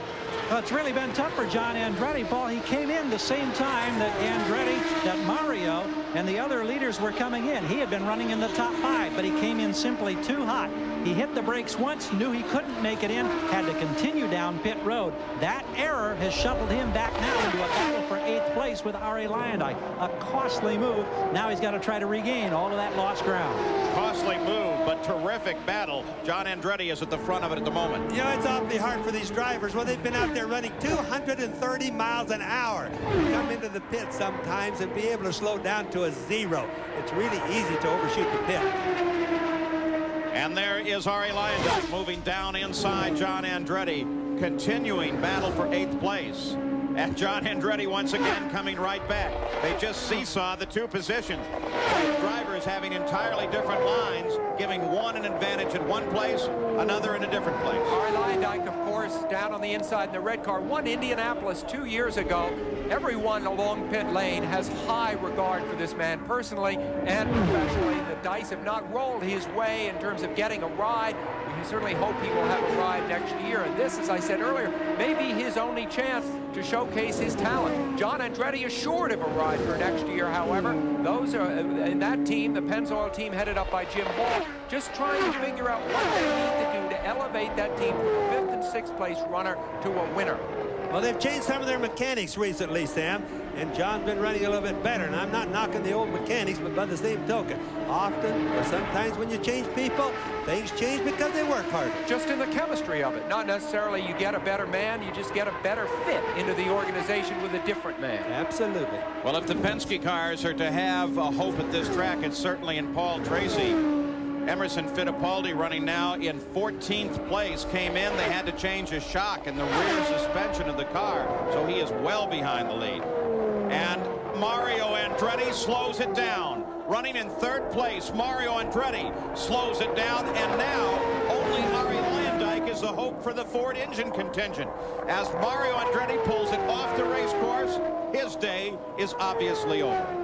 That's really bad for the Fords. You know, they really made the horsepower in their engines, but they just don't seem to have the reliability. Now, of course, we don't know that that's what's happened to Mario. It's an assumption when they quit here at Michigan that you have an engine problem. Well, at Mario's age, you wonder how many more hurrahs, so to speak, he will have in his career. I know he has brought such passion, such totality of commitment, never let up in his 30 years of racing. You wonder how many more chances he has to win a race. It's really sad to see him drop out right here. Mario Andretti's 40th DNF in 63 500-mile races. Yes, and Paul, he certainly had a chance of winning this race today. All with the exception of his son, he had covered until he started having problems. So that's still a credit to Mario. I was really pulling for Mario Andretti today. Let's go to the pits and Jack. Well, Paul, there really isn't any news to report down here in Mario Andretti's pit. He was very quiet on the radio. He just said it stopped. And basically, they're all just beginning the picking up process now. One of the things that happens, because of the new Ford engine, there are Ford Cosworth engineers, and they really deal with the inner workings of the engine. So they will have to download the information from that engine, and that will begin to isolate what the problem might have been. Until they do that and the car gets back here, it's everybody's question mark. Paul Newman now with only a race to watch, both of his cars, Michael and Mario Andretti, out of the race. The rearward view from Scott Brayton's car. Look at that suspension flex and move as he comes around the track, and there's Scott Goodyear, the leader of the race, coming inside him. Paul Tracy sitting back a bit as we reach the halfway point, 125 laps. You can watch Scott Goodyear in that rear camera shot, how he would come up, he felt the air out just for a little bit, and then he zoomed right on by Brayton. That kind of gives you an idea how the air affects things, Paul. The high banks of Michigan International Speedway put nearly twice the stress load on the Indy cars than does the Indianapolis Motor Speedway. Gary Gerould takes a look at the adjustments as the team are forced to make here at Michigan.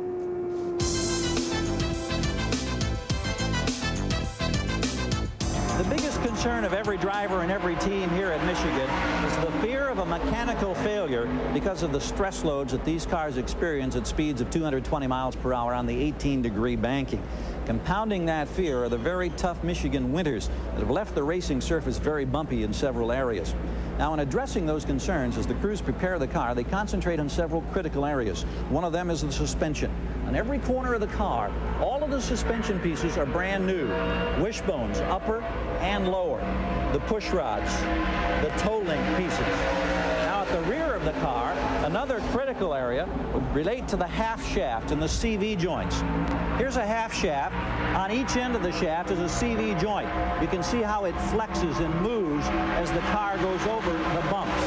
You find the CV joints in the half shaft located right here. Here's the shaft. Here are the joints. Each rear wheel works independently as it's connected to the actual drivetrain. Another area of concern down inside here, wheel bearings, where temperatures are closely monitored. And there are also fresh pieces that bolt the engine to the actual chassis as they make sure that it's plenty stout in the engine mount department. As the teams make these preparations, they've got to be absolutely certain that the car can absorb 500 miles of punishment. And consequently, they may have to play it a little bit conservative to protect these pieces at the start of the race. If they can do that, they know that they can be in the money or possibly victory lane. One very rough track. One very disappointed Mario Andretti. An opportunity to score his first victory since Cleveland 4 years ago. And suddenly it's gone away. Of course, battling with the two young Canadians, Goodyear and Tracy, certainly had to take its toll on that car. It's a devastating day for the Andretti team because Michael Andretti is now dropping perhaps decisively out of contention with Bobby Rahal for the championship. Rahal running third right now, picking up a lot of points when you see him way ahead of Michael at the end of today. You can feel the disappointment radiate from that great champion as he looks back into his car. And we look at the leader of the race, Scott Goodyear, with Paul Tracy just behind and Rahal now third. Let's come out for a report of debris on the course. The leader is in. Jack Arute is there. And it's a very calm pit stop on the part of Derek Walker and his group for Scott Goodyear, and he is off and away very quickly, Paul. So anticipating that yellow, they got out quickly. Paul Tracy came in as well, and in fact had the scored lead for a moment because he was further down the line over the start-finish line. Bobby Rahal, the third-place car, rolls away. Here's the fourth-place car of Raul Boesel. Currently running in fifth place is Scott Pruitt, having a magnificent run. So under a yellow for debris, the front of the field all comes in and makes now their fourth stop of the day. There's Scott Pruitt, the fifth place car, as he lines up under the yellow and turns down into the pit. So Scott Pruitt will make his stop as well. The True Sports team now waiting for him. That's Al Unser Jr. that slides by on the outside as he races for his pit as well. Little Al is running in sixth place. And in fact, as he passes Scott Pruitt on the pit lane, he moves up to 5th. So there will be a battle for 5th and 6th between these two cars as they roll out, seeing who can get out first. Al Unser Jr., they're still working on him. Now little Al pulls away, as does Scott Pruitt. And Scott Pruitt's got the speed. Can he beat him to the blend line? It's actually a battle for position. And no, Al Unser Jr. beats Scott Pruitt to the line, and in doing so, it's worth 5th position. Yeah, you talk about hard racing. Little Al busted the tires loose just before he got to that blend line, Paul. So now, still under the yellow, as we circle the track, the yellow is for debris on the course. Let's go down to Gary Gerould. Carl Hogan, of course, the co-owner with Bobby Rahal of this fine car that's running in 3rd place after this series of stops. The question, Carl, with Michael Andretti having dropped out earlier, is that impacting your strategy regarding the season championship points as the points leader? No, I think that actually we had our strategy set from the beginning of the car. When we started, we weren't sure of it. We were going to go very careful, make sure we got set up. The car seems to be getting better every time we come in. Bobby's in a lot of communication with us in the pits here. We're making constant changes. It seems like car keeps getting better. With Michael out, of course, it takes a lot of pressure off of us, but actually what we're doing is still running the same race strategy as we started with. Okay, we thank you. Paul? So the leaders once again making a stop and taking advantage of the caution to do so. Our overhead shots today, courtesy of the Goodyear Blimp Stars and Stripes, sporting Goodyear's corporate blue and yellow colors. Piloting the blimp today, Jim Maloney from Vienna, Virginia. There it is, floating in a beautiful sky lazily over this track at Michigan International. You know, the interesting thing is Bobby Rahal is the only former winner of a race. He's currently running in the top 4. This may very well be a day in which we see a new man win a race. And the points, if the race would end right now, Sam Posey? Well, you can see, obviously, Rahal would have a stranglehold on the situation, and 2nd place would be shuffled. Michael Andretti dropping back into 3rd, Al Unser Jr. moving up. Well, there's no question about Michael's finishing position since he is out of the fight, as is his father, the pole sitter, Mario Andretti. The race is not over, but we can look at like Bobby Rahal and see how smart he is, how smart his crew is, because he really ran slow or way back in the early part of the race. Now he's up in 3rd place. Now remember, I think he's a very smart man. He's really going after the championship. He's already in 3rd, only 2 spots off of 1st, way ahead in the points, as Sam said, if he finished now. Well, when the race began, Michael Andretti jumped off and led solidly through the early part of the race until suddenly something let go in his car, taking Michael out. And taking over the lead then was Mario Andretti. And now we are in a situation where 2 yet to win in racing. Paul Tracy and Scott Goodyear are leading this race under yellow. Coming up on Monday, August 10th, the New Orleans Saints versus the Chicago Bears, an NFL preseason special here live at 8 o'clock Eastern on ABC Sports. So we continue under the yellow flag as Mario Andretti has made his way back toward the pit area and is receiving the thanks for a great race thus far from his many fans. Michigan 500 live here on ABC Sports, still under yellow. The 3rd event of the 1992 Texaco Haviland Pit Stop competition in Toronto proved to be a key positioning round before today's conclusion of the competition here during the Michigan 500. John Andretti and his team spent the least amount of total time on the pits lane in Toronto, followed by the Gallus Craco team of Danny Sullivan and Al Unser Jr. You just saw Danny. Here is John Andretti. Their excellent pit work have moved these teams into 2nd, 3rd, and 4th respectively behind Bobby Rahal, who leads both the IndyCar point standing and the overall pit stop competition. There are the points, the money paid. So that will be resolved here at the conclusion of the running today. We're still under yellow, so let's go down to the pits. Arie Luyendyk, the last Ford Hope in this race, now on the sidelines, and I know it's a bitter disappointment, and I know you were chasing some severe handling problems all day. Well, right from the start, the car was pushing, and it just wouldn't turn in, especially on full tanks. At the end of the run, the last 5-6 laps of a fuel tank, I could run I actually ran a 221, I think, but in the beginning it was like 206, 207, and the car was just a real handful, and I couldn't compete in the corners behind other cars. The car would just wash away. Thank you, Arie. All right, Paul? Too bad to see Arie out of the run. We're on board with Al Unser Jr., who has been rumored to be leaving Gallus Craco Racing next season for Formula One. We ask him about loyalty and how it relates to his racing career. it means an awful lot to me just to be able to race, and you know, I would be racing if they paid me prize money alone, you know, or just make me able to put my kids through school is all the money I need to go racing, and I don't do it for that. I do it because I love racing, and in order for me to put my heart into it, then I have to ask that back from my guys and from all the people that are involved with me, and if it slips, then my heart kind of goes away a little bit, and then it doesn't work.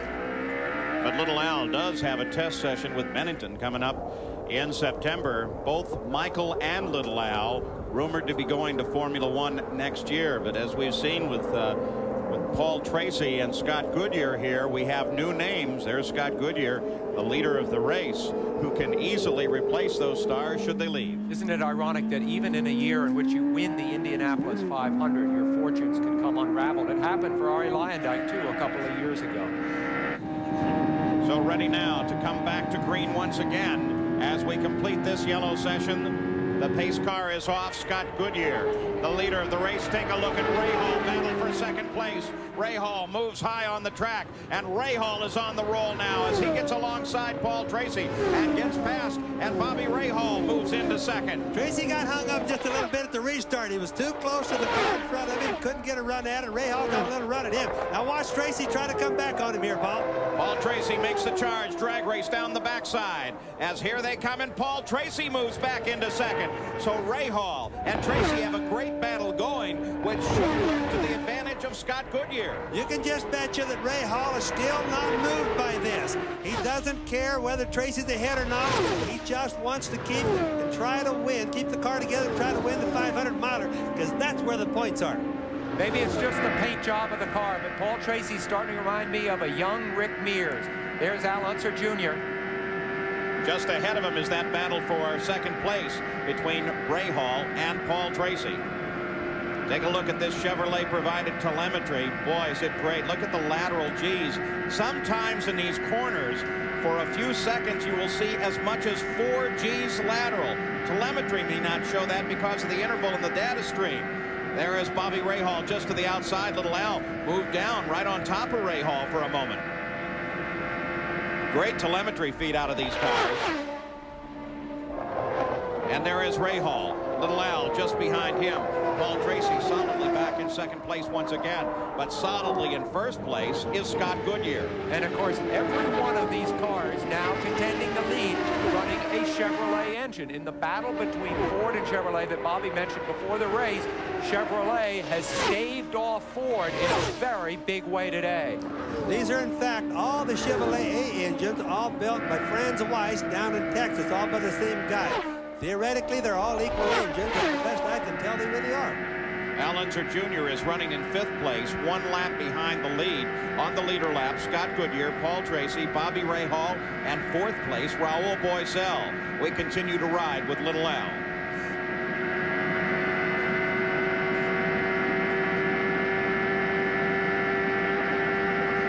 Watch the RPMs climb. Now into the first turn.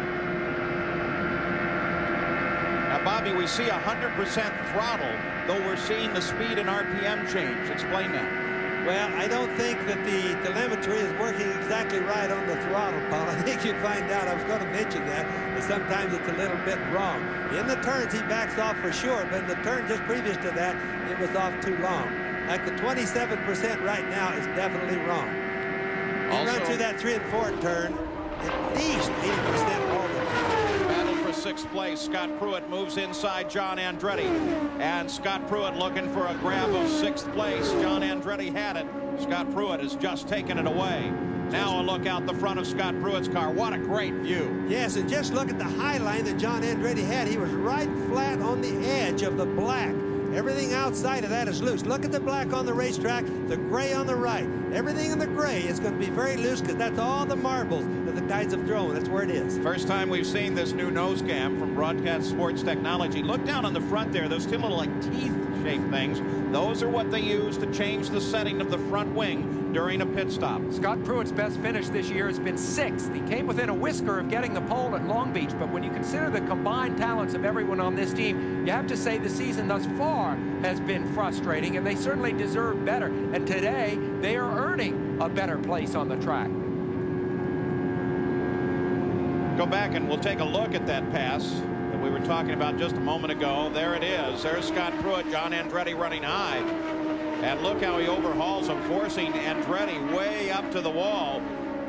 And he really forced him out there, and John just stayed out there. John even got into the gray a little bit. The idea is you take your right rear, like Scott Pruitt did, and just gently move it to the right. The guy that's on the outside isn't going to hesitate just a little bit, and then it's easier to go on by. Scott Pruitt running smoothly in 6th place after 150 laps. The scheduled distance, 250 laps or 500 miles. As we look at the full running order all the way through the field, only 13 cars still active on the track at the moment. There's a list of everyone out of the race thus far. Let's go to the pits and Jack. Well, Paul, you know, normally Roger Penske only runs 2 cars through most of the IndyCar season. For the 500 miles, he runs 3 cars. Paul Tracy is still in competition. His team, mostly carrying the blue fire suits, they're part of the pickup crew for Paul Tracy's 3-car effort. But with Rick Mears dropping out of the race, some of the experts from Rick Mears' pit have been pressed into service. And probably one of the more important guys, Jerry Briand. Jerry Briand is a tire expert on Rick Mears' team. You talk about a guy that knows compounds. There's Leslie Goodyear, and really knows how to make a tire stick. Jerry Briand is the man. Yeah, and he is also a very fine collector of model trains, HO scale, which, Paul, you and I have a passionate interest for, too.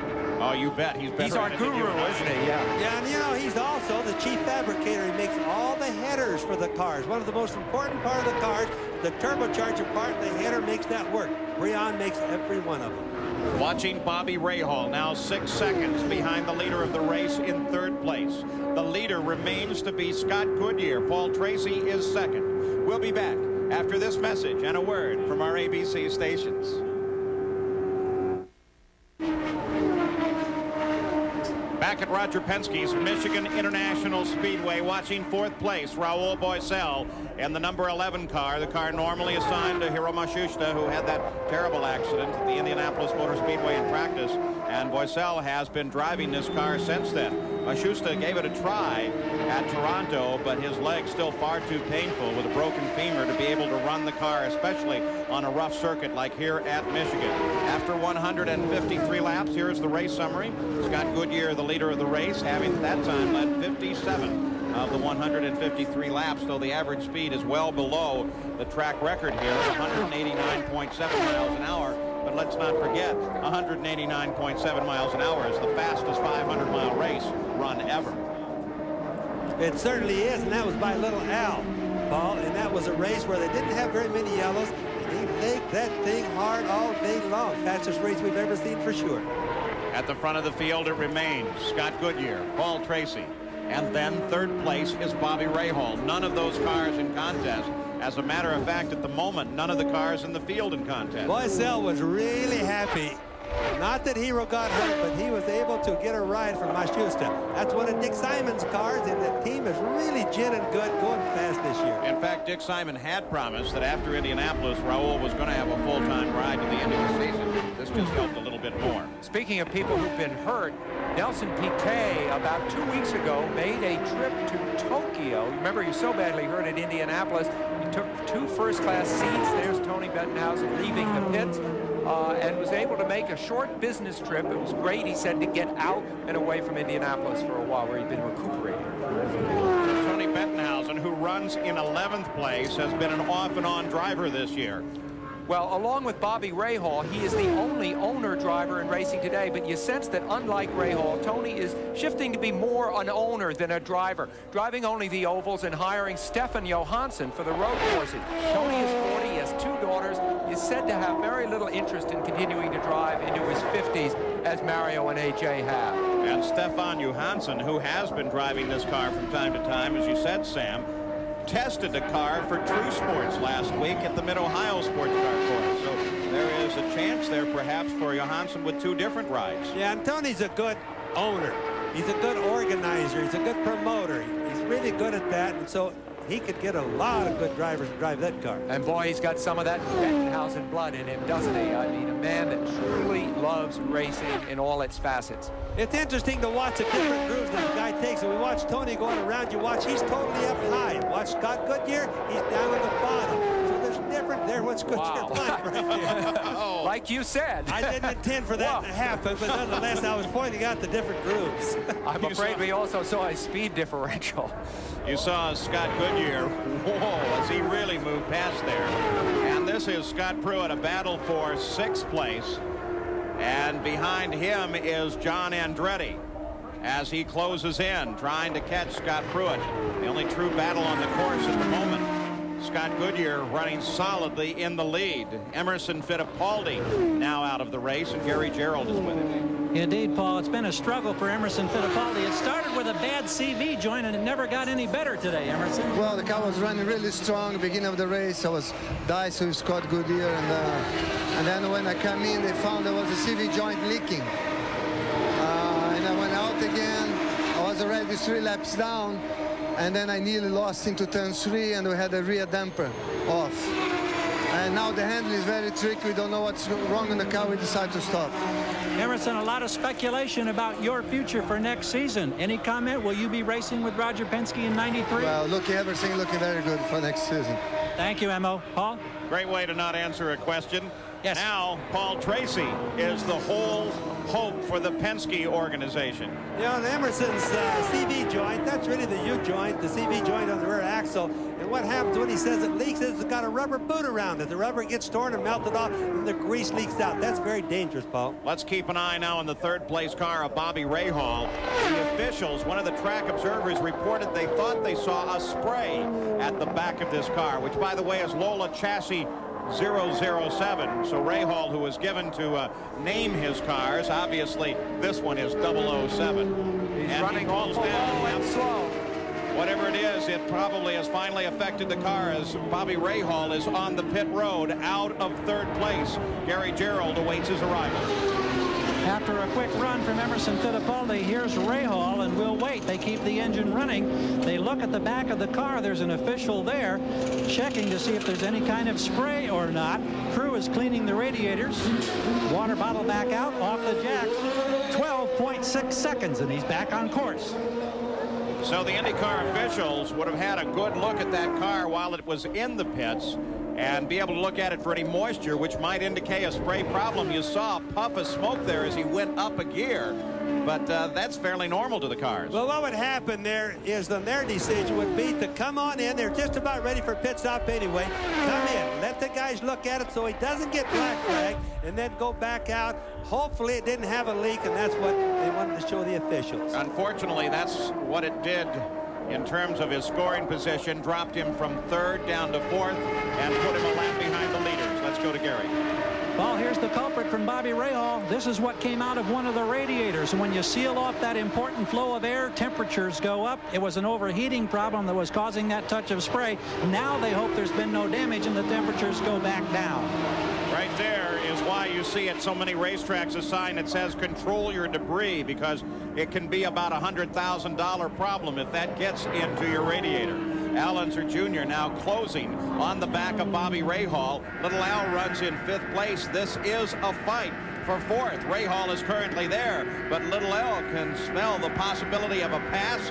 There it is, Little Al down inside Rahal. Can he hold on to 4th place? He does. Yes, and it's obvious Rahal had problems with his engine. You know, when they get too hot, you figure those things make well over 700 horsepower. They can't stand too hot for very long because the cylinders start detonating, exploding inside, and then the engine will break.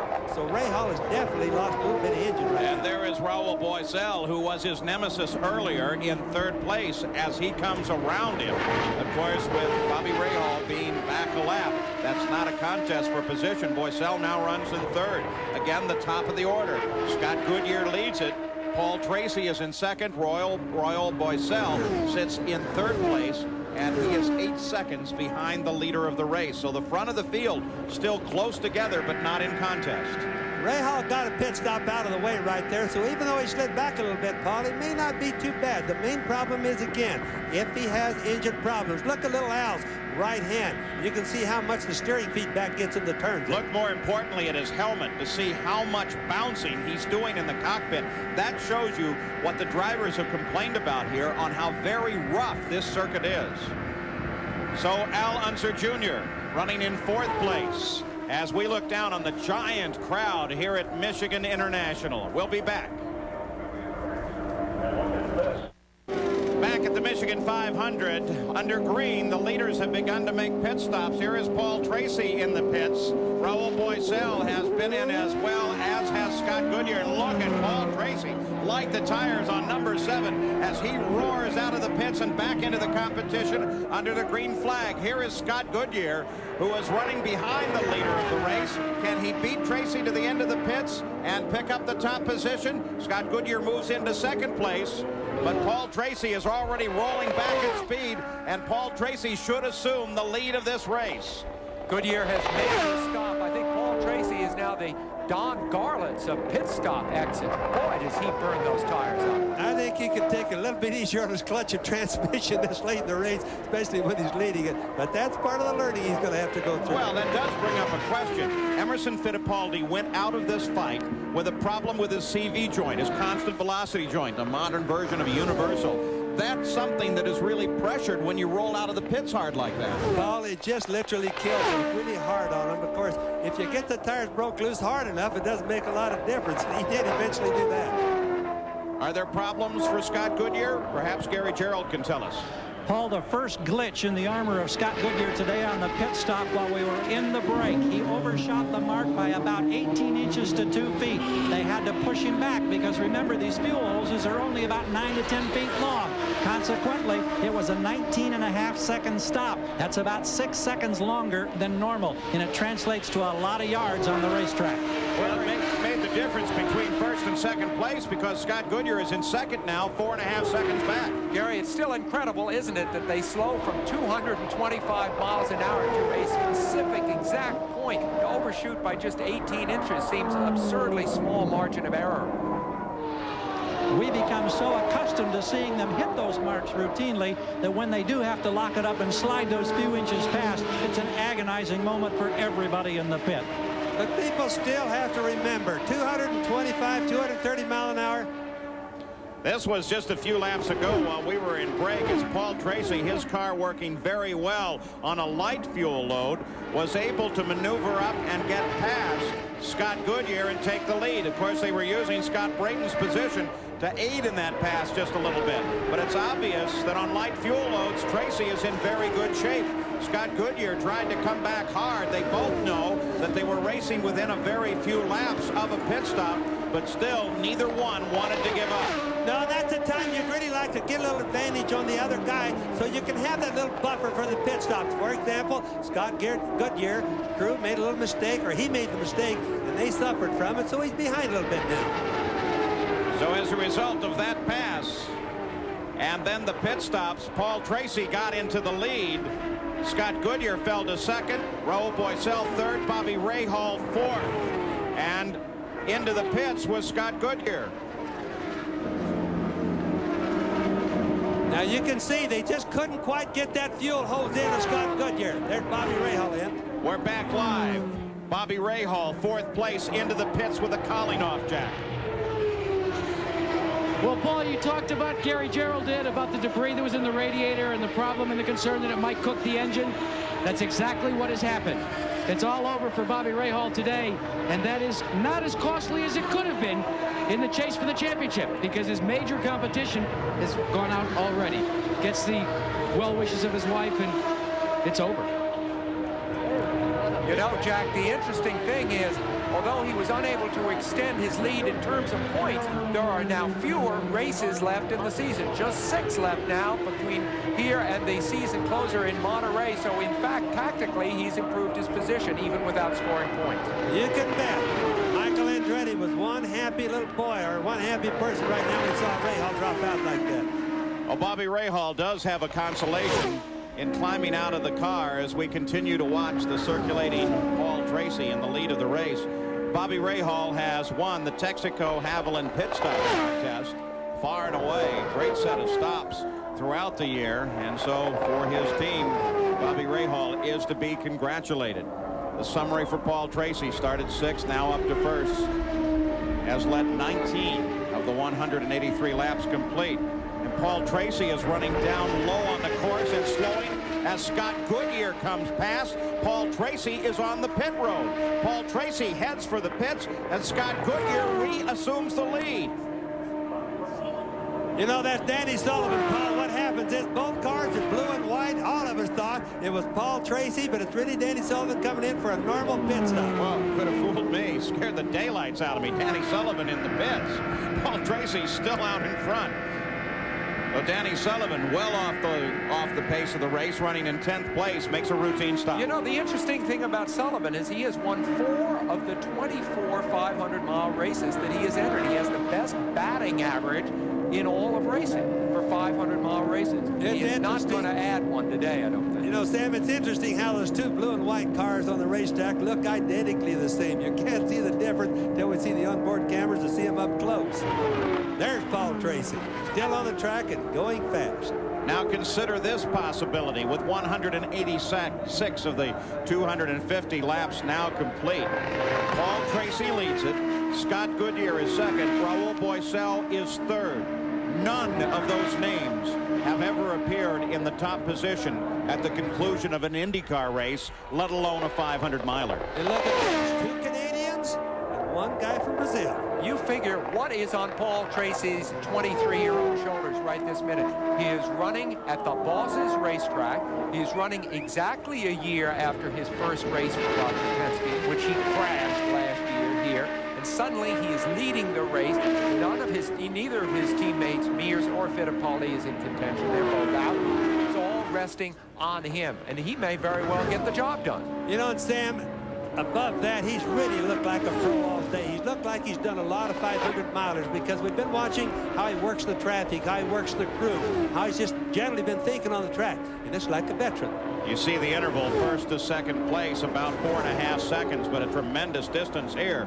Now, Sam, if you want to prophesize a little, Rick Mears scored his first 500-mile race win driving for Roger Penske in his 3rd 500-mile run. That was the 79 Indy 500. I see where you're going. Paul Tracy is driving for Roger Penske in his 3rd 500-mile run. I got no problem thinking that Paul Tracy right here is not only a driver of the future, he's a driver of the here and now. I think we're looking at one of the best drivers in IndyCar racing. Bobby Rahal out now is with Jack Arute. Well, Paul, he's walking away from us here. We'll try giving the congratulations to his crew because they really did do a fine job, Bobby. What put you out? Well, there's so much garbage flying around the racetrack, and I guess we sucked a bag into the radiator, and it just blew out all the water, and it's really a damn shame. It's because the car was running very, very well, and you know, we had guessed a little bit on the setup, and the car really started to respond as the day went on, and you know, it's just ridiculous the amount of paper and garbage on the track.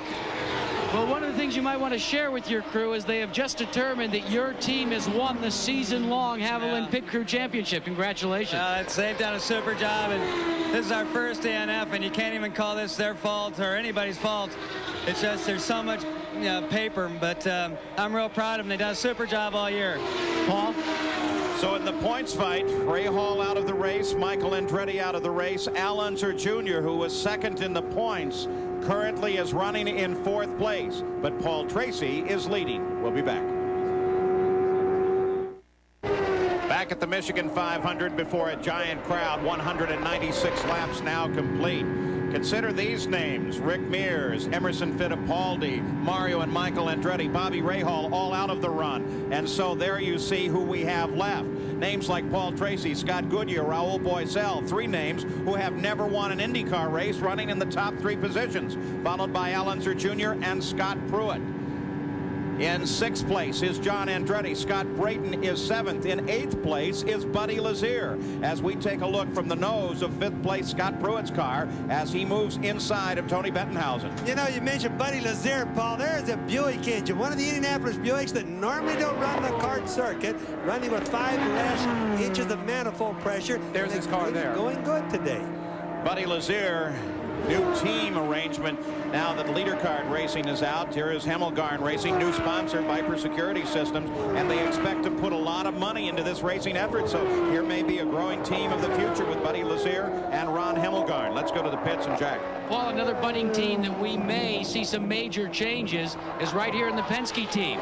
You can see Rick Mears right behind me already told us that he got out of the ride today because his wrist hurt.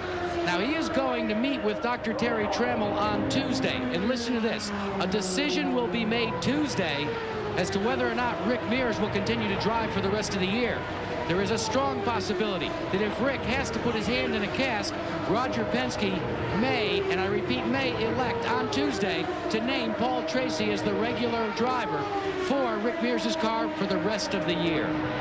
Well, I certainly speculated earlier that a cast would go on this week and keep Rick out until the race on the oval at Nazareth, but I certainly didn't expect to the end of the year. It sure makes you wonder what the composition of the Penske team might be next year, because with only 2 seats available throughout the season, you kind of think you want Paul Tracy in one of them. Well, you know, another thing about Rick Mears, he's way too good a driver, especially on the ovals, for Penske not to take care of him. And Roger's going to take care of Rick. He has to do it. Rick Mears, his hopes for multiple 500 wins with now 100 miles. 50 laps to go for Paul Tracy. And not just for Paul, for the top 3. None of whom have won an IndyCar race yet. Paul Tracy, Scott Goodyear, Raul Boesel, certainly in hopes of staying at the front to the end of this run. Racing has been Paul Tracy's entire life. He began when he was 8 years old. He's been helped along through the years by his father, of course, more recently by Roger Penske. But this is this man's life, and right now we're looking at the high point of that life. Paul Tracy, a former Indy Lights champion, looking so solid in this Penske car. Took the job, took a chance as a test driver with Roger Penske. Not a whole lot of hope that he would be driving a lot of races, but now it's certainly paying off for him. This would be the Penske team's first win, of course, since the very first race of this season, which Emerson Fittipaldi won. They've hit an embarrassingly long dry spell for this great team, and what a place to get back on top, the track that Roger Penske owns. Yeah, he wrecked one of Roger Penske's cars leaving the pits at Indianapolis, if some people might remember, in practice. And rumors started flying around that Penske might just let him go because he was wrecking too many cars. When in fact, Roger probably has more faith and stays behind, more stamina behind his drivers than anybody else. Instead, he's given Paul newer cars, better cars, and the new engine, the whole shoot to boot.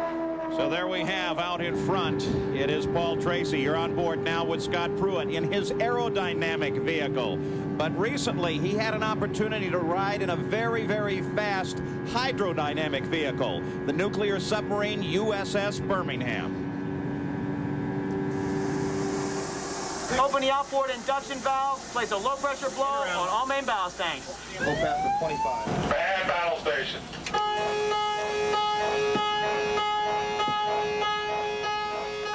Shoot.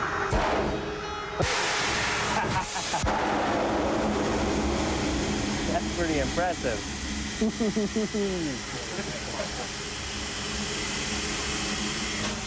That's it, it's gone. What was that? See you later. Scott is comfortable in the Navy's high-tech environment.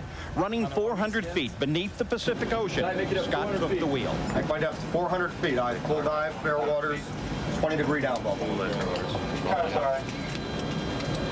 Well, this baby gets going down, doesn't it? I'll go past the 25. Right? 15. Just keep pushing down. Full dive. It's full dive. Okay. Ease them back off. So this here is measuring the exact angle that There was no cubicle he didn't probe, no crewman he didn't meet, and no sight he didn't see. A busman's holiday for the likable veteran of the IndyCar wars. Pruitt has a strong feeling for the Navy. He visited a Navy base in Sicily and an aircraft carrier in action during the Gulf War. Hey, if I could have everybody's attention, please. Having completed the arduous evolutions that we scheduled today, launching torpedoes, doing steep angles, and steering the ship, and culminating with the successful emergency blow, I'd like to present Scott Pruitt with his USS Birmingham honorary nuclear submariner card. Congratulations, sir. You're now a submariner. Scott's day at Pearl Harbor is one he'll not soon forget. But then again, neither will the crew of the USS Birmingham. Thanks. Scott Pruitt still runs in 5th place behind the lead of the race, but he is closing on Al Unser Jr. just ahead. So a battle very shortly developing for 4th place as Scott Pruitt in that True Sports car looking very solid here today, pursuing the Galmer of Al Unser Jr. There is Raul Boesel sitting just ahead of him. So Scott Pruitt is on a charge now. Boesel is a lap ahead, and when he gets around him, even though Boesel is in 3rd, it is not a battle for position. He must first get around Al Unser Jr. and then come the full 2 miles and catch up. So the idea, Paul, would be to get ahead and then have a yellow. Nobody wants a yellow, we don't, but if you get a yellow, then he comes back around on the same lap, then he really becomes competitive. So many people thought that if Scott Pruitt had a success this year, it would come on a road course.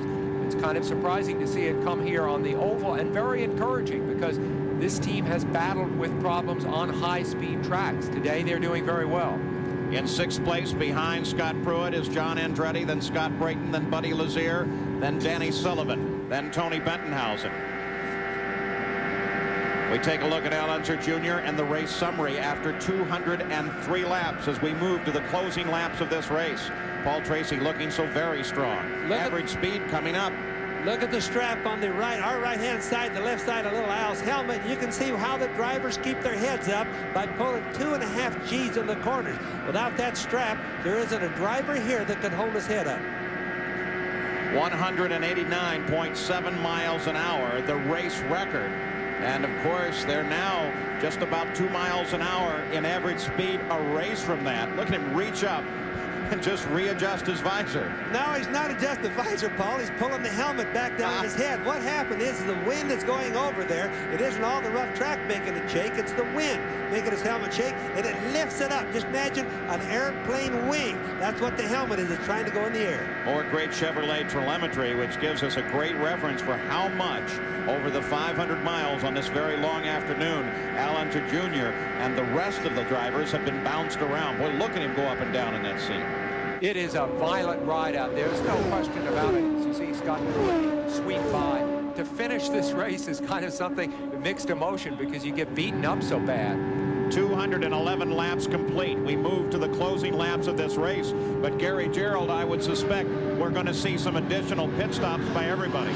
Paul, that's what's interesting right now. They're doing the math in the Derek Walker Scott Goodyear pit. There are now 39 laps to go. The normal pit window is around 35 laps. It's now been 35 laps since their last stop. We expect Goodyear at any moment, and they hope is the key word, that's the last time they'll have to come in. Now let's check on the Tracy situation with Jack. Well, Gary, Paul Tracy has been called in just as you switched it down to me. Tim Bumps and the rest of the crew, including folks, as we said, from Rick Mears' crew, awaiting what they have determined will be their final stop of the afternoon. Now, he has not complained at all afternoon about the handling of the car, and they continue to talk him through. Roger Penske working on the radio with him, waiting for him to make his presence known. They have talked him through about how important it will be to leave the pits properly. He's been lighting the tires up, and they are going to try and get it as he brings his presence down here to the pit board. Let's see if they will make any changes. He locks the tires up, and he goes to work. So Paul Tracy in the pits. Scott Goodyear comes in as well. Both cars in. Now it is a battle of the crews. Paul Tracy has been getting out the fastest recently. Scott Goodyear, there's Paul Tracy already away. Scott Goodyear still waiting for his rollout. Paul Tracy heads out. Raul Boesel comes in the pits at the same time. A long stop for Scott Goodyear. Finally, with the fuel fully in, he heads away. About 18 seconds for Scott Goodyear, the same length of time on the stop for Paul Tracy. That owing mostly to the slow fuel flow as they get the final gallons in. It's always slower then, but if you notice on Scott Goodyear, he locked up the front brakes just as he got there. This is something he'll learn after he's run this 500-mile race, and he's got too much brakes on the front, and that's what caused him to overrun the pit on the pit stop before. Cost him about 5 seconds, Paul. This time, though, he did nail it, Bobby. Here's Scott Pruitt into the pits, and of course, if you do lock up that front wheel on a stop where you know you're going to change the front tires, it's not so bad. Report now coming from the IndyCar officials. that Scott Goodyear's jack, as we watch Scott Pruett making his stop, the jack that comes out of the bottom of the car, which just is a round cylinder about 1.5 inches in diameter, as Scott Pruett spins the tires coming back, got stuck, causing a depression in the hot asphalt here, and they couldn't get the jack back up for a moment. Let's go to Gary. Well, on the Goodyear stop on the left rear tire, they're concealing a significant wear point. There was a strip about 4 to 6 inches long where the rubber had torn away. We don't know if the tire was cut. We don't know if it's a blistering problem or what, but that could have affected the handling on Goodyear's car. Now he's got fresh rubber. Can he catch Tracy? And of course, what you're watching is a tire engineer from Goodyear Tire and Rubber Company taking the temperatures in 3 to 4 places across the surface of the tire. And what that tells them, Bobby Unser, is how the suspension is handling, doesn't it? It certainly does, Paul. And not only is Goodyear's information that they need, but also to help the guys see how their car went during the race. All right, let's go back and take a look at Scott Goodyear's last stop, because he runs now in 2nd place behind Paul Tracy. And that last stop made a difference because apparently a jack got caught. Now, watch the car. The jack's underneath the car. He rolls in, locks the brakes just a little bit. The jacks engage. See, the jacks are in the car. Down underneath the chassis. They thrust out from the car. There are 4 of them, 2 in front, 2 in the rear. You can just get a glimpse of one behind the right front wing there.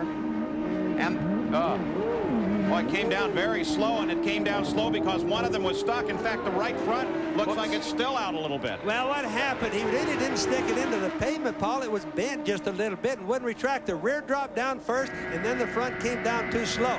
But, you know, if he did have to stop some more, he'd probably really have a problem. Again, the IndyCar officials keeping an eye on this car.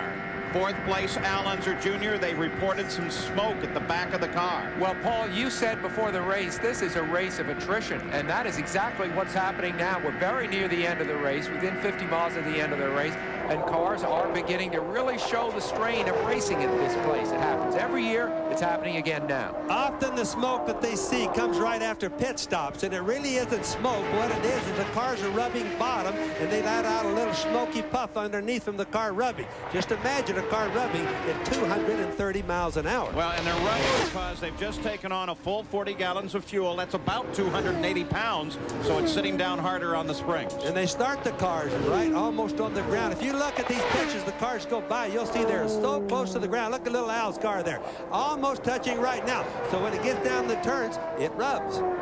So no sign of additional smoke or vapor at the back of the car. This is Scott Goodyear when he came out at the last stop. Watch the front right area, we're told. Front right wheel of this car as he's rolling back to speed. You see that coming out from underneath, Bobby? It just kind of poked out a second and went back. Yes, and probably what that really looks like, it looks like the jack. You see what happens when the car went down from the pit stop, Paul? The rear end went down first. He put it... retracted itself, so it bent it, and I'm sure that that is the tube from the jack that raises the car in the air. So as I told you, he probably couldn't have made the next pit stop if there were to be one. Well, let's hope that that didn't have any sharp edges as Scott Brayton gets into the wall. Scott Brayton grabs the wall. Up off of turn 3, rolls to a stop. The yellow flag is out at 220 of the 250 laps. He was running 7th. He's done some serious damage to that car, and I think it's the first crash he has had this year and in a long time. Brayton may not have been the fastest driver on the track the last few years, but he's been very reliable. He's okay. We constantly refer to Dr. Terry Trammell, that orthopedic surgeon out of Indianapolis, is so good with these guys. That is Terry Trammell talking to Scott Goodyear right there. So he's not just good in the operating room, he is right out on the track constantly with these guys. To Scott Brayton. Brayton seems to be fine. He's the guy that Trammell that reconstructs all these feet that you hear about getting broken in Indianapolis, but he loves racing, and that's the reason he's here.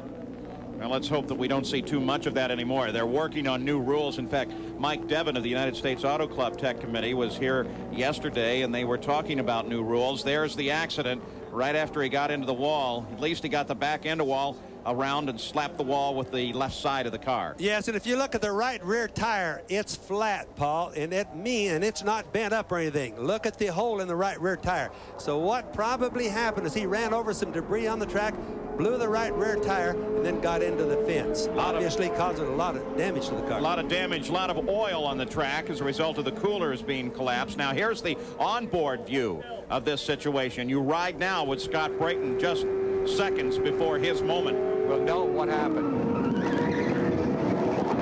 Now you could almost hear that right rear tire blow as he went in there. He ran over something and just exploded the tire by running over something. So the first really serious contact with the wall in this 500 miles, but Scott Brayton is okay, standing out of his car. We have 222 laps left. We'll be back after this message and a word from our ABC stations.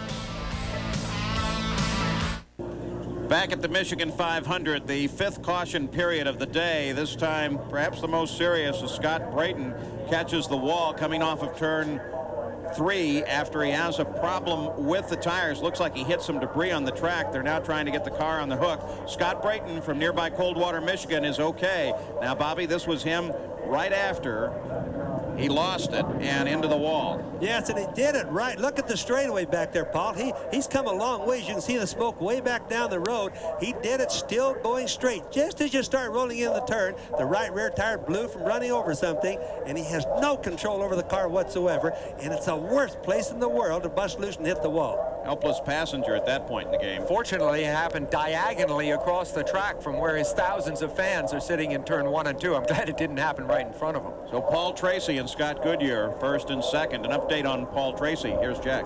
Well, Paul, it really boils down to when we go back to green flag racing, it will be a sprint to the finish. Roger Penske, fully aware of this, has been talking to Paul Tracy, trying to remind him of what he should be concerned about when they get ready to drop the green flag. He went over several times on the radio. Remember, the green can come out in turn 3. Be ready there, because when you get to the stripe, you better be full on. And all that Paul Tracy said was 10-4. Let's check in with Gary Gerould. Two things of interest in the Goodyear pit. Derek Walker behind us has sent a crew member down to the Dick Simon pit now to see if Raul Boesel, who is down a lap, will let Goodyear move past him so that he can be directly behind Tracy and try to more directly challenge for the lead. We asked Derek, I said, is this Indianapolis all over again? He said, well, only that this time we're going to win. Paul? Well, with 25 laps to go to the finish for Paul Tracy and Scott Goodyear, it is something they both understand. A sprint to the finish of the race. Let's go back to Jack. Well, Paul, let me update you as to what the answer was from the Raul Boesel team. They said, no way, no deal. We're going to try and unlap ourselves. We think there's still time for us to get in the hunt. How's that for a can of beans? Adds to the sprint. It certainly does that. So Tracy, then Goodyear, then Boesel, then Allenser Jr., then this car, Scott Pruitt. So as they circle under the caution flag, with only one real accident here today, let's go back and think about accidents in the past here. Michigan Superspeedway has seen its share of incidents. It's no exception today, but really only one, when before it has been quite busy. In the first race in 1981, during a pit stop to refuel Herm Johnson, the car, then the pits were engulfed in flames. The fire spread to include Bobby Unser's pit before it was finally brought under control. Bravery was commonplace on that day. The following year on a restart, Hector Rabacchi and A.J. Foyt tangled, sending both cars into the wall and taking several others out of the race. In 1983, Kevin Cogan tangled with Gordon Johncock. The front of Gordy's car was crushed, and he suffered leg and foot injuries. On the final lap of that same race, John Paul Jr. challenged, then passed Rick Mears for the lead. But as he did, turbulent air from Paul's car sent Rick sliding. He slammed the wall. Then Rick was lanced by Chris Neifel. As the yellow came out, so did the checkered flag, signaling John Paul Jr.'s first and only IndyCar win. In 1984, Allenser Jr. was moving to pass Chip Ganassi when Chip collected Al and took both to the guardrail. The cars disintegrated, but neither driver was seriously injured. Later in the same race, Pancho Carter was maneuvering on the backstretch, closing and attempting to pass Rick Mears. But then he lost control. As he ricocheted off the guardrail, he sheared off the thick supporting posts. The car protected its passenger through all of that and a frightening series of flips and rolls. With only a little help, Pancho Carter limped away from this accident. One of the most unusual incidents occurred here in 1984 when Gary Bentonhausen did pirouettes on the top of Howdy Holmes' car. Neither driver was injured.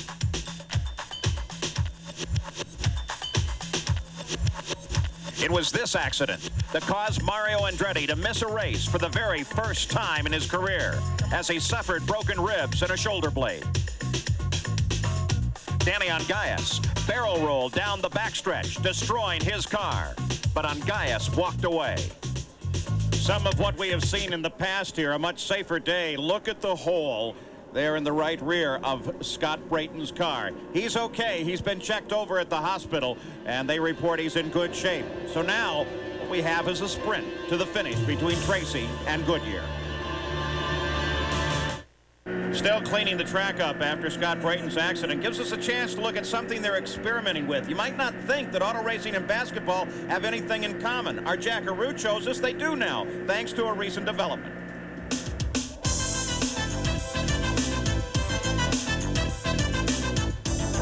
At one time or another, most of us have seen the famous pump shoe that's utilized in a lot of athletic endeavors. Well, the concept is a simple one.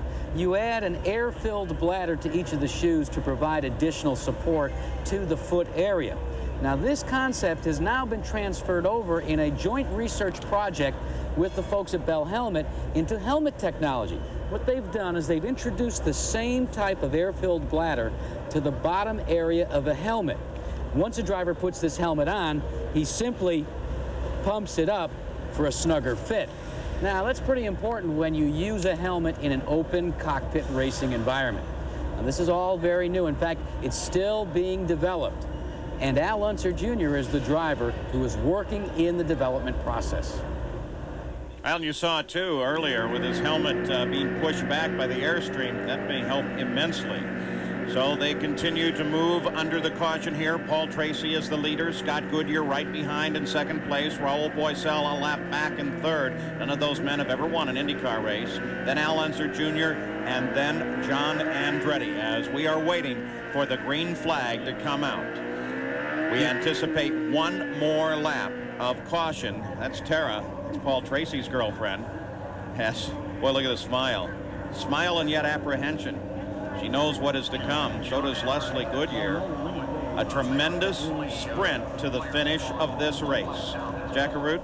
The captain, Roger Penske, the last words he gave to Paul Tracy, he said they're going to 1 to go. Remember, Paul, you control this race. You control the start. Make them start it the way you want it. Again, all Tracy said was 10-4. Well, Rick Mears had said time and time again that momentum is the key thing coming back from a yellow flag to a green. And in the front of the order, you have a much better chance to set that momentum coming back. What Roger's really telling him, and Roger can't say everything because people can listen to his radios, but he's telling him when he goes into turn 3, open that dude up and get it moving, get a run at him, because there's nothing illegal about that. We're going to see a comparison here, too, between two versions of the Chevrolet engine. The A engine in Scott Goodyear's car, the newer B engine in Paul Tracy's car. At Tiny Field, still circulating. Johnny Rutherford in the PPG pace car. Roger Penske wondering if his newest driver can earn a 500-mile victory, which would be Penske's 20th. You see there, that's Raul Boesel. They could not strike a deal. He is going to start right behind Paul Tracy, even though he is a lap down. And Scott Goodyear will be back behind Boesel. Yes, and keep in mind, little Al is back there, and he would like to get to Boesel also. So that's the reason Boesel's team is not trying to make a deal there. So now a key moment as the pace begins to pick up as they head into 3. Johnny Rutherford already has the pace car well ahead. Paul Tracy picks up the pace, looking for a green flag. He is going through turn 4 now. 230 laps are complete. 20 laps to go as we come back to the green flag from Nick Finaro. And Boiselle closes up on Paul Tracy. Scott Goodyear still has to make his move. He got caught on slower momentum. Al Unser Jr. moves to the outside, trying to get around Scott Goodyear. There's a deal where experience really counts. Look how much Goodyear lost on that. Now, he should have known what Tracy was going to do. Stand on it in turn 3 and take off. But he lost on that deal. It was a demonstration that Emerson Fittipaldi taught everyone when he won his first IndyCar race here. Everyone thought, well, Formula One experience, he's not going to know how to come back from a yellow flag. But at the end of the race, he really knew how. Came back, took the lead, took the win.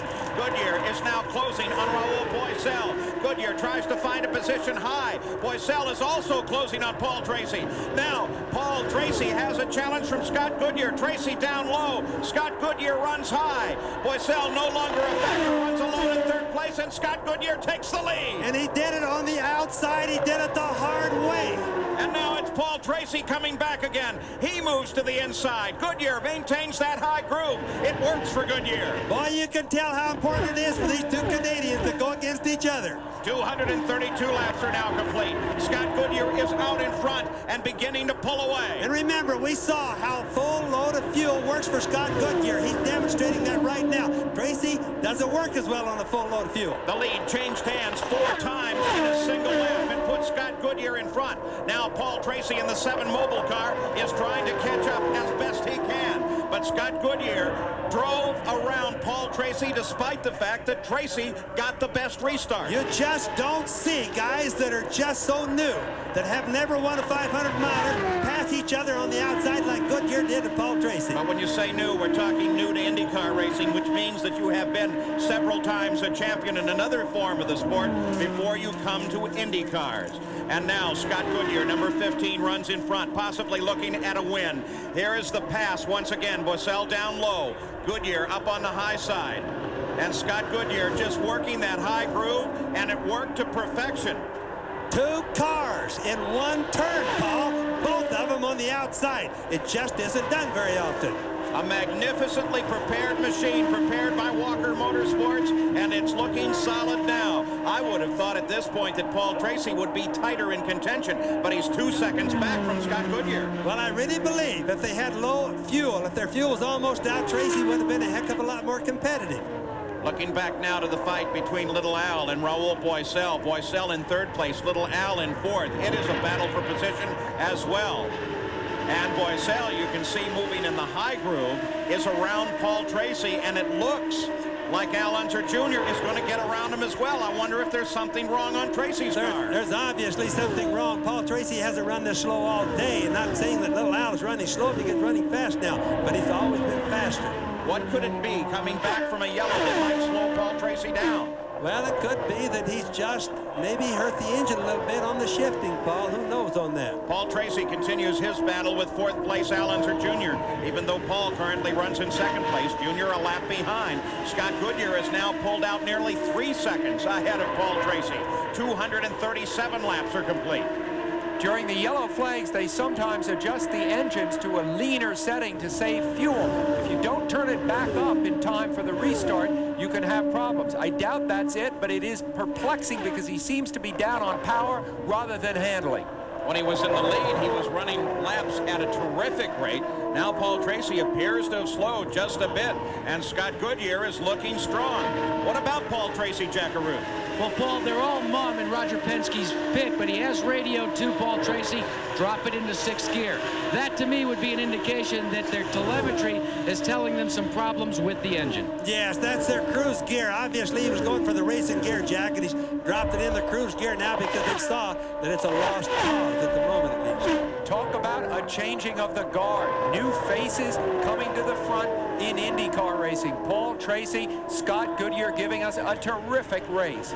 The interval from the Stars and Stripes overhead, the Goodyear blimp, as we look down on the track, and you see the interval. 1st to 2nd with Scott Goodyear out in front of this run and pulling away now 4.2 seconds ahead of 2nd place Paul Tracy. Will he get a payback now for the Indy 500? You know, I think it's just fabulous for Scott Goodyear to have done what he did in Indianapolis, a second place, so close to winning it, next to Little Al, and then to come back at the Michigan 500 and show that it wasn't a fluke. Stars and stripes floating overhead as we go to the final 10 laps of the run. And for the moment, it looks like Scott Goodyear has been able to resolve any differences that he may have had with Paul Tracy and continues to pull away at what for Tracy must be an alarming rate. Now, I'm sure that he would be running his cruise gear right now, or at least Derek Walker would be telling him to do that, because he's got a fairly good lead right now, Paul. So what about Derek Walker? Gary Gerald? Well, we're about to find out. Unlike Indianapolis, when you chase, now they're chasing you. What's the feeling, Derek? Well, it's a good feeling. Hopefully in the next 10 laps we can hang on to that and pull it home. What are the anxieties? What are the concerns in these final 10 laps? Well, this is a tough track, and it's, reliability. So we're just hoping everything stays together. So far, Mackenzie Carl's running fine, but, we got 9 laps yet. All right, we'll watch with you. Thank you. Paul. Derek Walker, Walker Motorsports. This would also be the first victory for that relatively new team as well, Bobby. Well, remember now, imagine the feeling. He used to run for many years Penske Racing in its entirety. So for him to outrun Roger Penske today with a driver from Canada, a relatively new driver, it's going to be a feather in his hat. And to outrun him, Penske, on Penske's home track. Boy, this is going to be a sweet victory for Derek Walker if Scott Goodyear, who we see here, can hang on. Solid Point is the number 15 car. The silver and blue of Scott Goodyear continues to circulate now with just 8 laps to go and still setting a spectacular pace. As we see Leslie's hands there, Scott Goodyear, her husband, has one of the firmest handshakes in racing. You look right at him, he shakes your hand, you know you're making contact. You know, I don't know where Jim O'Donnell from McKinsey is today. He's watching it somewhere on TV, but I'll guarantee you, he and all McKinsey people are turning flip-flops right now. Well, they're a wonderful couple, Leslie and Scott Goodyear. Are they looking at their first IndyCar win? It is very possible now with just 7 laps to go. And Scott Goodyear pulling out 5.5 seconds over Paul Tracy. And I think it speaks to the issue of how healthy IndyCar racing really is, because they talk about the enormous budgets of teams like Penske, but here is a team that has not one of those huge budgets. They focus all their money on one car. They had 2 here, but that's unusual for them. And yet they can still come to the front. They were second at Indy, of course. They may win this one. I think that's good.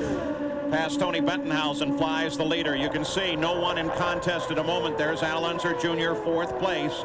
Scott Pruitt not challenging. Raul Boesel sitting in front of him. Paul Tracy in 2nd. And this car, Scott Goodyear at the wheel, is on the fly. A tremendous run. They've really outweighted everyone here, pulled the same strategy that served so well for little Al at the Indianapolis 500. Got him into 2nd place there, but got him into the lead here. And they've had what you need to win a 500-mile race, which is a little luck. If that jack had not broken off just the way it did, Bobby, we were talking about it, could so easily have gone under a tire and given him a puncture. This race would have a very different complexion. When it's your day, Sam, it's your day. But I watch as Scott goes around the track now. There's Boesel. But I watch as Scott goes around the track. He's got the utmost confidence. You can just watch the groove that he takes. There he is right there. He just cuts everything exactly the way he wants it, and he's not being conservative right now. Paul Tracy now falls to 5.7 seconds behind the leader of the race. Scott Goodyear is running away with the Michigan 500 now with just 4 laps to go. Raul Boesel still runs in 3rd. What a great run for this young man, driving for Dick Simon, making that car look spectacular. Back to the lead of the race, the 15 McKinsey car. Remember that Boesel has had a record this year of getting very close to the end of the race, I think, of Milwaukee and also of New Hampshire, and then having an engine blow. So if he can hang on to this one, he is going to be one happy man from South America. Average speed of the race, 177.2 miles an hour. Very, very fast, but not nearly the record of this track. But, of course, this track holds the record for the fastest 500-mile race ever. Scott Goodyear from Canada continues his run and looks so very good. And he's being so smart right now. You watch Boycel's right behind him there, fairly close to him. He knows that Boycel is down a lap. He's just slowing down and taking care of his car, and that's really smart. Makes Derek Walker think, hey, I made a real good decision on this driver. 248 laps complete for Scott Goodyear. Leslie continues to watch on. The white flag should come out, indicating 2 miles to go the next time by. Scott Goodyear with a 5.7-second lead works the backstretch. They almost have this race in hand. Scott Goodyear working into turn number 3. Nick Finoro already raising up the white flag and showing it to Scott Goodyear. The last time that a Canadian won in the Indy cars was Jacques Villeneuve at Elkhart Lake in August of 1985. Villeneuve still races Formula One snowmobiles. We haven't seen him in an Indy car for a while, but here is another Canadian making his mark in the Indy cars on the final lap, working the backstretch, and Scott Goodyear is about to score his first victory in the Indy cars and do it at a 500-mile race. The twin checkered flags lie just ahead, and the McKenzie car with Scott Goodyear at the wheel has taken the win with the first win for Walker Motorsports. In second place, Paul Tracy flashes across the line. Raul Boycel is third. Al Unser Jr. comes across in fourth place. And Goodyear jumps from 6th to 4th place in the PPG standings. Look at that group. Boy, they are excited. Gary Gerold's right there. Derek, come here and enjoy this moment. What does this mean to this team? Well, hopefully it's another year in the 93 season. You know, a bit more sponsorship comes along. McKenzie stays with us, and we go on. Hopefully it's what we need, you know. It makes up a little bit for the bitter disappointment of that great finish in Indianapolis, I would think. Well, I think so. I think some respects, Michigan's a harder race to win. So I think Scott did a great job. And a cooling bath to go along with it. We offer our congratulations. Thank you. Thank you very much. All right, Paul. Scott Goodyear did a superlative job as Walker Motorsports takes the victory and Scott Goodyear his first win. International Race of Champions coming up in just a few minutes. And rolling for the first time into the winner's circle, 32-year-old Canadian from Ontario, Canada, Scott Goodyear. What a satisfying moment this must be, not only for him, but here comes the team. And boy, are they happy. What a wonderful moment.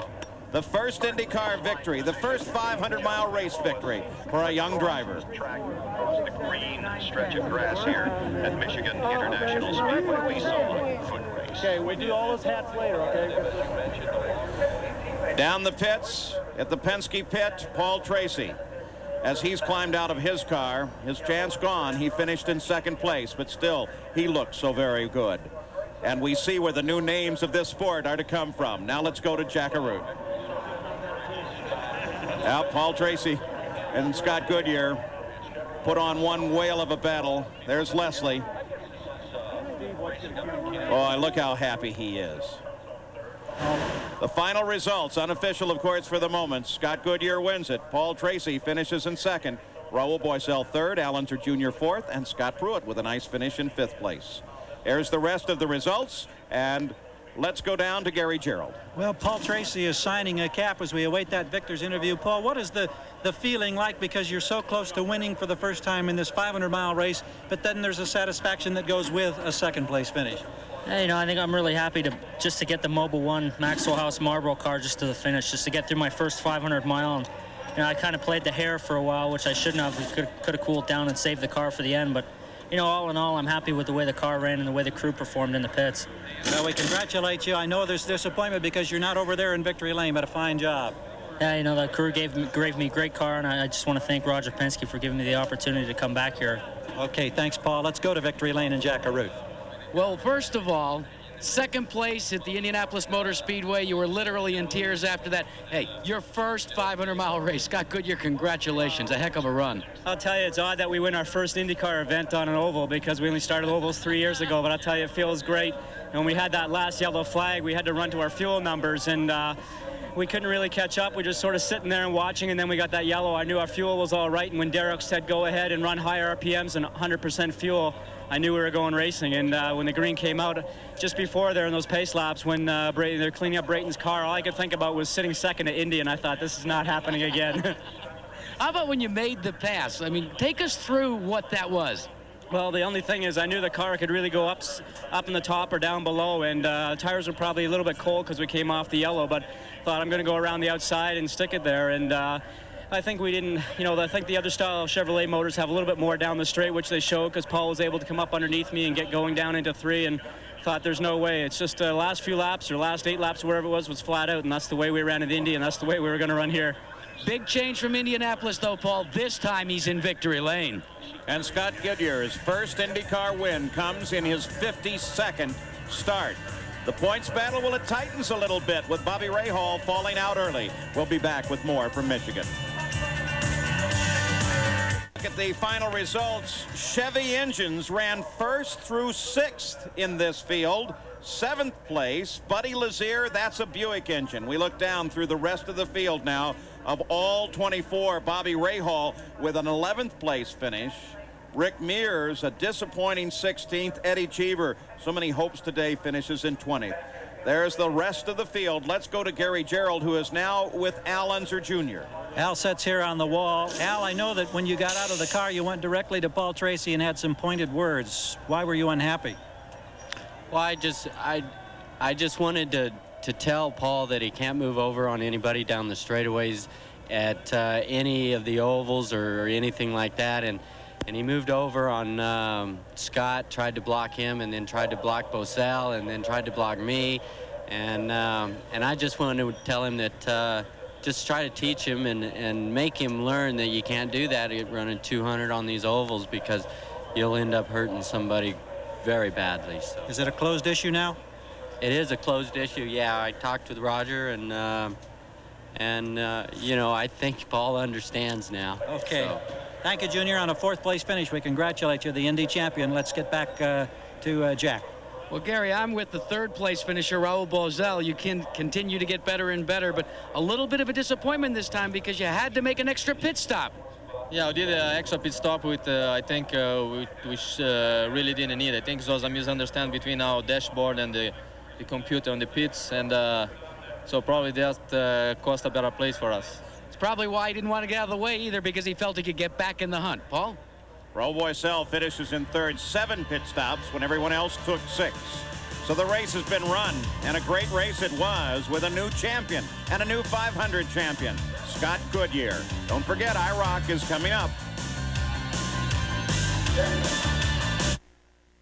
Canadian flag flies over the winner's circle here, and a Canadian driver, Scott Goodyear, celebrates his victory at the Michigan 500 down below. Here's the remainder of the IndyCar schedule. Next week, of course, to Cleveland, Ohio, on the road course at the Burke Lakefront Airport, and then up to Road America, then to Vancouver, and then to Lexington, Ohio, and to Nazareth, Pennsylvania. The 3rd of October, the challenge will be held there. We have 2 new names, Mario Andretti and Scott Goodyear, added to the list of drivers. And then the race finale in Monterey, California at the beautiful Laguna Seca Raceway. Well, as this season passes its 2/3 point, it begins to look to next year. The outlook is very bright. The accord between CART and Tony George of Indianapolis Motor Speedway bodes well, I think, for rule stability, and I hope for the eventual substantial reduction in racing costs. Teams from other series, especially IMSA, are looking at IndyCar racing too. Very good prospects. Young drivers, good future. And great racing here today. Ending up with this man, 32-year-old Canadian Scott Goodyear, in the winner's circle. He was so close at Indy, but he takes the win here. A great race, another great Michigan 500 on a beautiful day in Michigan. Coming up next, the International Race of Champions. Round number 3, the last 2 rounds will be contested right here at Michigan International. I'm Paul Page for Bobby Unser, Sam Posey, Jack Arute, and Gary Gerould. Congratulations to our new winner, Scott Goodyear, and so long from the Michigan 500.